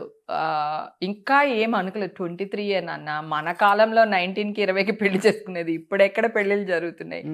కొంచెం 26 అలా వచ్చినప్పుడు అప్పుడు చూడడం మొదలు పెడతా. ఇప్పుడు అసలు ఏం అనుకోవట్లేదు. నాకు అసలు ఇండస్ట్రీ అని బయట అని ఏం లేదు. కానీ ఇంకా అసలు పెళ్లి థాట్స్ అయితే ఏమి లేవు. ప్రస్తుతానికి జాబ్ చేస్తుంది. తనకి బిజినెస్ చేయాలని ఉంది, కానీ నేను జాబ్ చేపిస్తున్నాను. ఎందుకంటే తనకి తెలియాలి ఒక బాస్ ఎలా తిడతాడు, పని చేపించుకుంటాడు, ఈ అమ్మాయి ఎలా పని చేయాలి, ఈ అమ్మాయి కిందున్న వాళ్ళతో పని ఎలా చేపించుకోవాలి, అసలు బిజినెస్ అంటే ఏంటి, ఎంతమందితో మాట్లాడుతున్నాం, ఏ మీటింగ్ లో ఏం జరుగుతుంది, ప్లస్ మైనస్. అక్కడ కూడా శత్రువులు ఉంటారు మనకి, అక్కడ కూడా ఫ్రెండ్స్ ఉంటారు. సో వాళ్ళని ఎలా డీల్ చేయాలి అవన్నీ తెలియాలి అంటే ఫస్ట్ జాబ్ చేయాలి. మా అమ్మాయి జాబ్ చేస్తుంది ఇప్పుడు ప్రస్తుతం. ఆటోలోనే వెళ్ళిపోతుంది. పొద్దున్న ఆటోలో వెళ్ళిపోతుంది, వచ్చేటప్పుడు ఆటోలో వచ్చేస్తుంది. అన్ని పనులు నేర్పిస్తున్నారు ఇంట్లో. తను వంట చేయడం వచ్చి తనకి. బిర్యానీ బిజీ అయిపోతారు కదా ఆర్టిస్ట్ గా. పొద్దున వెళ్ళిపోతే నైట్ అయిపోయింది మీకు. అవును, ఇప్పుడు వంట కూడా చేయను. ఇషాకి అప్పు చెప్తా. కరెక్ట్ పాయింట్ చెప్పావు, నిజమే. నేను ఇప్పుడు వంట చేసి పెట్టి వెళ్ళే అంత ఓపిక లేదు నాకు. మనం షూటింగ్లు చేద్దాం హ్యాపీగా. మా అమ్మాయి క్యారేజ్ పంపిస్తుంది. ఇప్పుడు ఏంటి అప్పుడులాగా అక్క వదిన అట్లాంటివి ఇప్పుడు అమ్మకు కూడా రెడీగా ఉన్నారా? అప్పుడు కూడా మదర్ క్యారెక్టర్లు చేశాను నేను. చేసినారు కొంచెం. ఏ క్యారెక్టర్ అయినా ఒకే ఇంపార్టెన్స్ ఉండాలి అంటున్నా, అంతే. ఇదివరకు కూడా నేను దెబ్బలాడేదాన్ని. ఎవరైనా బ్రహ్మానందం వైఫ్ అని రాస్తే ఊరుకునేదాన్ని కాదు. బ్రహ్మానందం వైఫ్ ఏంటి, నా క్యారెక్టర్ ఒక పేరు లేదా, పేరు పెట్టండి, పేరు రాయండి డైలాగ్ లో. జనరల్ గా ఏం రాస్తారంటే స్క్రిప్ట్ రాసేటప్పుడు కూడా రైటర్స్ అప్పుడు అంటే వాళ్ళకి హేమ చేస్తుందని తెలియదు రైటర్లు. మామూలుగా బ్రహ్మానందం గారికి అయితే అని రాసేస్తారు కదా, Brahmanandam wife, MS Narayana wife. నాకే కాదు ఎవరికైనా అలాగే రాసేవాళ్ళు. తర్వాత మార్పిచ్చా. ఆ వైఫ్ క్యారెక్టర్ ఒక పేరు ఉంటుంది, అది హేమ అవ్వచ్చు, సుబ్బలక్ష్మి అవ్వచ్చు, ఏదైనా అవ్వచ్చు, అది రాయండి అనేదాన్ని. కానీ ఇప్పుడు ఆ నవ్వులాటగా కాకుండా సీరియస్ గా కూడా బాగా చేస్తారు మీరు. తల్లి రోల్స్ లో కూడా ఎమోషనల్ అదే చెప్పబోతున్నా. చాలా చాలా సినిమాలు చేశాను. అన్నయ్య సినిమాలో నేను సౌందర్యకి మదరు, మా ఆయన సారా తాగొచ్చి నన్ను కొట్టేస్తాడు. అవునవును. ఒక సీను చాలా ఈడ్చుకెళ్ళిపోతాడు జుట్టు అంతా పట్టుకొని, అట్లాంటి సీన్లు చేశాను. తర్వాత కొన్ని క్యారెక్టర్స్ అడుక్కునే క్యారెక్టర్లు చేశాను, చెప్పులు కుట్టుకునే క్యారెక్టర్లు చేశాను. విలన్గా చేయలేదు, వ్యాంప్ చేయలేదు. ఈ 2 తప్ప ఆల్మోస్ట్ అన్ని క్యారెక్టర్లు చేశాను. కామెడీయే కాదు, చాలా సీరియస్ క్యారెక్టర్స్ చేశాను నేను. బట్ మళ్ళీ ఇండస్ట్రీ మిమ్మల్ని పిలవాలి, గుర్తించాలి. డెఫినెట్ మళ్ళీ ఇప్పుడున్న డైరెక్టర్స్ కూడా హేమ గారు మళ్ళీ వస్తున్నారు ఇండస్ట్రీకి, డెఫినెట్ గా మనం మంచి క్యారెక్టర్స్ చేపించవచ్చు. ఎందుకంటే కొన్ని 100 సినిమాలలో డిఫరెంట్ రోల్స్ లో చూసాం మిమ్మల్ని. అవును, ఒక్కసారిగా వీళ్ళందరూ ఖాళీగా ఉంటున్నారు, లేకపోతే సినిమా ఆఫర్స్ రావట్లేదు, దీనివల్ల కొంత డిప్రెషన్ కూడా ఉంటుంది మనిషికి. ఉండొచ్చు. షూటింగ్, మేకప్, ప్యాకప్ అలవాటు విన్నోడు ఇంట్లో ఖాళీగా ఇల్లు తుడుచుకుంటా, వంట కష్టం. చేసుకుంటా, లేకపోతే ఈ పార్టీలకు వెళ్తా ఉండలేం. అవును, కష్టమే. షూటింగ్ చేసి వస్తే హెల్దీగా ఉంటారు, అవును, ఇంకా బాగుంటారు. డెఫినెట్ గా హెల్త్ తో పాటు వెల్త్ కూడా కదా, రెండు ఉంటది. కానీ బాగా మెయింటైన్ చేస్తున్నారు. ఏంటి ఫుడ్ ఏం తీసుకుంటారు థ్యాంక్ అసలు? You, thank you. నేను పెట్టడం ఇష్టం నాకు తినడం కంటే కూడా, కానీ తింటా, బాగా తింటా. కారం 53 ఉంటాయి మీకు ఇప్పుడు 52. 52 అయినా బాగా మెయింటైన్ చేస్తున్నారు కదా. Thank you. Morning breakfast idli dosa అన్ని ఇడ్లీ దోశ అవే తింటాను, నాకు వేరే అన్ని తినలేను అంత. సాయంత్రం అయితే ఈ మధ్యన కొంచెం మార్చాను, ఏం లేదు, బేల్పూరి అంటాం తెలుసు కదా, అవునవును. దాంట్లోనే కొంచెం క్యారెట్ అంతా, ఒక క్యారెట్, ఒక కుకుంబర్ కట్ చేసుకుని, ఆనియన్, టమాటా ఇవన్నీ కట్ చేసుకుని, మరమరాలు అంటాం కదా మనం, బేల్ అంటే మరమరాలు వేసుకుని అట్లా కొంచెం నిమ్మకాయ పిండుకుని తిన్నా. దీనివల్ల ఏంటంటే క్యారెట్ మనకి ఐరన్, సో వాటరు కుకుంబర్ లో, సో మరమరాలు వచ్చి ఫ్యాట్ కాదు మనకి, సో అందుకని అవి ఇలా. నిమ్మకాయ ఏమో స్కిన్ కి మంచిది. అంటే evening time, night dinner skip చేసి ఇట్లాంటి ఏదో ఒకటి మేనేజ్ చేస్తున్నాను. ఓకే. డేలో నా ఇష్టం, ఆఫ్టర్నూన్ ఆఫ్టర్నూన్ నా ఇష్టం. కానీ నా ప్రాబ్లం ఏంటంటే ఒక ముక్కే ఫిష్ తినగలుగుతాను, ఇంతే అన్నం తినగలుగుతాను. అంటే నేను తినలేను బేసిక్ గా, అలా అలవాటు అయిపోయింది చాలా సంవత్సరాల నుంచి. కానీ తినేది ఏం లేదు, గొడ్డు కారం తింటా. ఒక్కొక్కసారి తిక్కొచ్చేస్తే వైట్ రైస్ లో కొంచెం నువ్వుల నూనె వేసేసుకుని, ఉప్పు కారం వేసేసుకుని కలుపుకుని తింటా. ఓ, అంత ఇష్టం. కారం కారం కారం ఉండాలి. పచ్చిమిరపకాయలు, పెరుగన్నం తిన్నా పచ్చిమిరపకాయ నంచుకునే పెరుగన్నం తింటాను. ఒకవేళ పప్పుచారు అవన్నీ చేసామనుకో, ఆ మజ్జిగ మిరపకాయలు, ఒడియాలు వేసుకునే తింటాను. ఇంత ఆవేశం మీకు? నాకేం ఆవేశం ఉండదు, నన్ను ఎవడు గోకూడదు. నేను నీ జోలికి రాలేదుగా, నువ్వెందుకు వస్తావు రాకో అంట, అంతే అంతే. అది నేను ఎందుకు వెళ్తాను? నువ్వు నన్ను ఏదోటి అంటే నేను వెళ్ళి కంప్లైంట్ ఇస్తాను. నిన్ను ఇప్పుడు అవతల నన్ను డాష్ అంటే నేను అనలేను. సో నాకు న్యాయం కావాలి, న్యాయానికి వెళ్తా. నువ్వు నా జోలికి రాక నేను నీ జోలికి రా. బయట చూసే వాళ్ళకేమో వేరేలాగా కనపడుతుంది, ఆర్టిస్ట్ గా ఉంటారా? కాదు కదా, ఆర్టిస్ట్ కాదు. ప్రాబ్లం ఎక్కడ వచ్చిందంటే చూసే విధానంలో ఉంటుంది. అదే నేను చెప్తున్నా, అదే కదా, చూసే విధానం. వాడు కనిపించాడు, ఇప్పుడు ఆల్రెడీ నన్ను ఎవడో ఒకడు పించేస్తాడు కదా, వాడు కనిపించాడు. నేను వెళ్ళింది మీడియాలో వస్తుంది, అదే నేను చేస్తా. నాకు ఈ మధ్య కాలంలో నేను లేడీ మెగాస్టార్ అని అర్థమైపోయింది నాకు.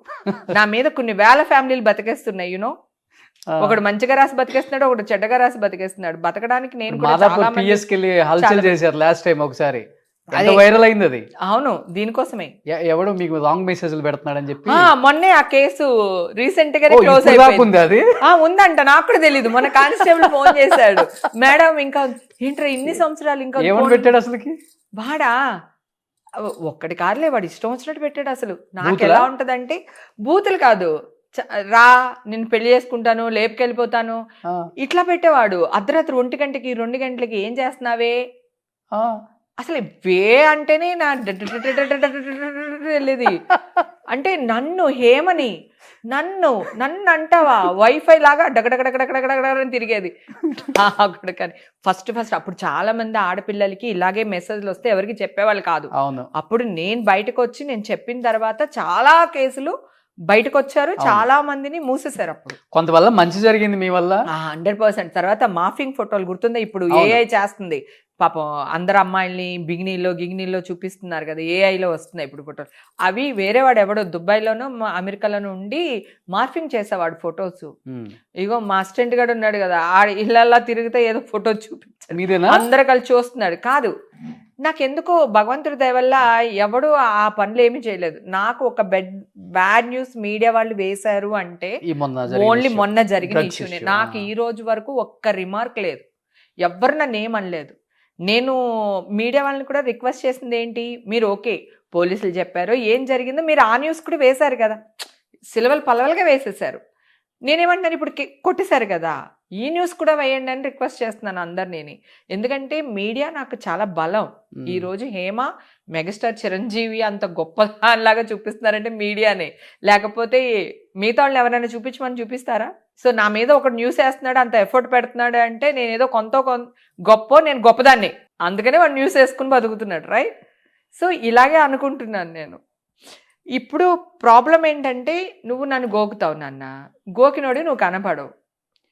అయితే నన్ను గోకేడు కదా, కనీసం ఏదైనా క్రీమ్ అన్నా రాసుకుందాము, పుండు పడకుండా చూసుకుందాము అనుకుంటాను కదా. ఇది కనపడుతుంది మచ్చ, అదేలే ఊరంతా అది కనిపిస్తుంది. ఈ మచ్చ కనపడుతుంది. ఆడి గోకునోడు కనపట్ల, ఈ మచ్చ కనపడుతుంది. ఎందుకు? నేను ఇండస్ట్రీకి దూరంగా ఉన్నా 4 years, మీడియాకి దూరంగా ఉన్నా. నువ్వు ఎన్నోసార్లు ఇంటర్వ్యూ అడిగావు, నీకు చెప్పాను వద్దు నాన్న నేను మీడియాకి దూరంగా ఉంటున్నాను, నాకు వద్దు. ఆఫ్టర్ మా ఎలక్షన్ అవును నేను దూరంగా ఉన్నాను. కానీ ఎంత అన్యాయంగా ఒక ఆడపిల్లని ఇంత బద్నాం చేస్తారని అనుకోలేదు. ఏం జరిగినా నేను ఒక విక్టిమ్ని, ఒకవేళ అలా ఉంటే కూడా విక్టిమ్ని రోడ్డు మీద పాడేసి, వాళ్ళ ఫ్యామిలీని రోడ్డు మీద పాడేసి అలా ఉండకూడదు. సరే, కొత్త సంవత్సరంలో దేవుడు మనకి మామూలుగా ఇవ్వలేదు, కొట్టేసరి కేసు. తిరుమల తిరుపతి దేవస్థానానికి మనకి మంచి పిలుపు వచ్చింది, మంచి దర్శనం జరిగింది, వెళ్ళొచ్చాను. డెఫినెట్ గా ఆఫర్స్ వస్తాయి. ఇప్పుడు నేను ఆఫర్స్ కోసం నేనే ట్రై చేస్తాను. ఇందాక నేను చెప్పే లోపలనే నువ్వు 100 రకాలు చెప్పేసావు నువ్వు నాకు. నేను అందరి కోసం, ఇది వరకు నా కోసం నేను యాక్ట్ చేసుకున్నాను. నాకు పేరు రావాలి, నేను యాక్ట్ చేయాలి, నాకు డబ్బు రావాలి అని. ఇప్పుడు నేను యాక్ట్ చేయాలనుకున్నది నన్ను ఇష్టపడే జనాల కోసం. నేను ఫ్యాన్స్ అని చెప్పలేను. నేను వాళ్ళ ఇంట్లో ఒక అమ్మాయిని, వాళ్ళకి అక్కని, చెల్లిని, కూతుర్ని, మనవరాల్ని. సో వాళ్ళందరూ నన్ను కోరుకుంటున్నారు నువ్వు యాక్ట్ చేయాలి, నువ్వు యాక్ట్ చేయాలి అనేసి. ఆ పాజిటివ్ వాయిస్ వింటున్నాను కదా, నేను ఇప్పుడు వాళ్ళ కోసం చేయాలనుకుంటున్నాను. చేయండి. సో 100% యా, డెఫినెట్ గా. ఇప్పుడు నువ్వు అన్నట్టు నేను త్రివిక్రమ్ గారితో కానీ, మన సుకుమార్ గారితో కానీ అందరికీ ఫోన్లు చేసి నేనే మాట్లాడతాను. అందరితో నేను ఆల్మోస్ట్ మాట్లాడుతూనే ఉంటాను, కానీ ఎప్పుడు క్యారెక్టర్స్ అడగలేదు అని ఇప్పుడు అడుగుతా. సూపర్. నాకేం పర్లేదు, నాకు అసలు బతకడం చేతక లేదు అన్నప్పుడు గుడిమెట్ల దగ్గర అడుక్కుని కూడా తినేస్తాను నేను. నాకు అస్సలు ఏం లేదు, ఉండాలని లేదు. ఏం వరేవద్దు. 2026 మంచి సినిమాలు చేయాలి. కొత్త సంవత్సరం మీకు నిజంగా కొత్తగానే ఉండాలి. ఇంకా కొత్త డైరెక్టర్స్ వచ్చారు, కొత్త హీరోస్ వచ్చారు, అందరికి మీరు ఇష్టమై ఉంటారు డెఫినెట్ గా. ఆ హీరోకి అమ్మో, అవును, ఆ హీరోయిన్ కి బోల్డ్ క్యారెక్టర్స్ ఉంటాయి. అందులో మీరు చేస్తున్నారంటే వాళ్ళు డెఫినెట్ గా పిలుస్తారు. 2026లో కనీసం ఒక డజన్ సినిమాలతో మళ్ళీ మిమ్మల్ని చూడాలని మనస్ఫూర్తిగా కోరుకుంటున్నాను. ఈ సంక్రాంతి వన్స్ అగైన్ సంక్రాంతి శుభాకాంక్షలు మీకు, మీ కుటుంబ సభ్యులకి అండ్ అందరూ తెలుగు ప్రేక్షకులందరికి కూడా. హేమ గారిని ఇన్ని సంవత్సరాలు ఎన్నో క్యారెక్టర్స్లో చూసి మనందరం ఎంతో ఎంజాయ్ చేసాం, నవ్వుకున్నాం. బట్ కొన్నిసార్లు ఆమె జీవితంలో కూడా కొన్ని చూసి నవ్వుకోవాల్సిన స్థాయికి రావాల్సి వచ్చిందంటే ఆమె వల్ల కాదు, కొన్ని కారణాల వల్ల. అది కూడా తొలగిపోయింది. మంచిగా మళ్ళీ హేమ గారిని బిగ్ స్క్రీన్ మీద ఒక మంచి యాక్ట్రెస్గా మనందరం చూసి ఆమెను సపోర్ట్ చేద్దాం. అండ్ ఇండస్ట్రీ కూడా సపోర్ట్ చేయండి. మంచి డైరెక్టర్స్ వచ్చారు, టాలెంటెడ్ డైరెక్టర్స్, అండ్ మంచి హీరోస్ వచ్చారు. చిన్నప్పుడు మనందరం ఆమె సినిమాలు చూసి పెరిగిన వాళ్ళమే. ఈ స్టార్ హీరో పక్కన ఏమో లేదు అంటే అతిశయోక్తి కాదు. అలాంటి సినిమాలు చేశారు.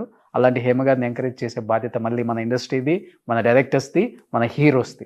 అందరికీ సంక్రాంతి శుభాకాంక్షలు అండి. హ్యాపీగా సంక్రాంతి చేసుకోండి, ఎంజాయ్ చేయండి. అంటే 2 తెలుగు రాష్ట్రాలకు కూడా ఇది ఒక మంచి ఫెస్టివల్. మన అనేవాళ్ళని అందరినీ కలుస్తూ ఉంటాము. సో ఈ సంవత్సరం నేను ఆంధ్రాకి రాలేకపోతున్నాను మదర్ ఇలా అవడం వల్ల. కానీ మీ అందరి తరపున నేను కూడా ఇక్కడ హైదరాబాద్లో మంచిగా సంక్రాంతి చేసుకుంటాను. ప్రతి ఒక్కళ్ళు నన్ను గుర్తు చేసుకోండి. మా హేమక్క బాగుండాలి, ఈ సంవత్సరం అంతా మా హేమక్కదే అని చెప్పి బ్లెస్ చేయండి please. Thank you so much. Sankranti శుభాకాంక్షలు వన్స్ అగైన్. సుమన్ టీవీలో మీ పర్సనల్ అండ్ బిజినెస్ ప్రమోషన్స్ కోసం కింది నెంబర్కి కాంటాక్ట్ చేయండి.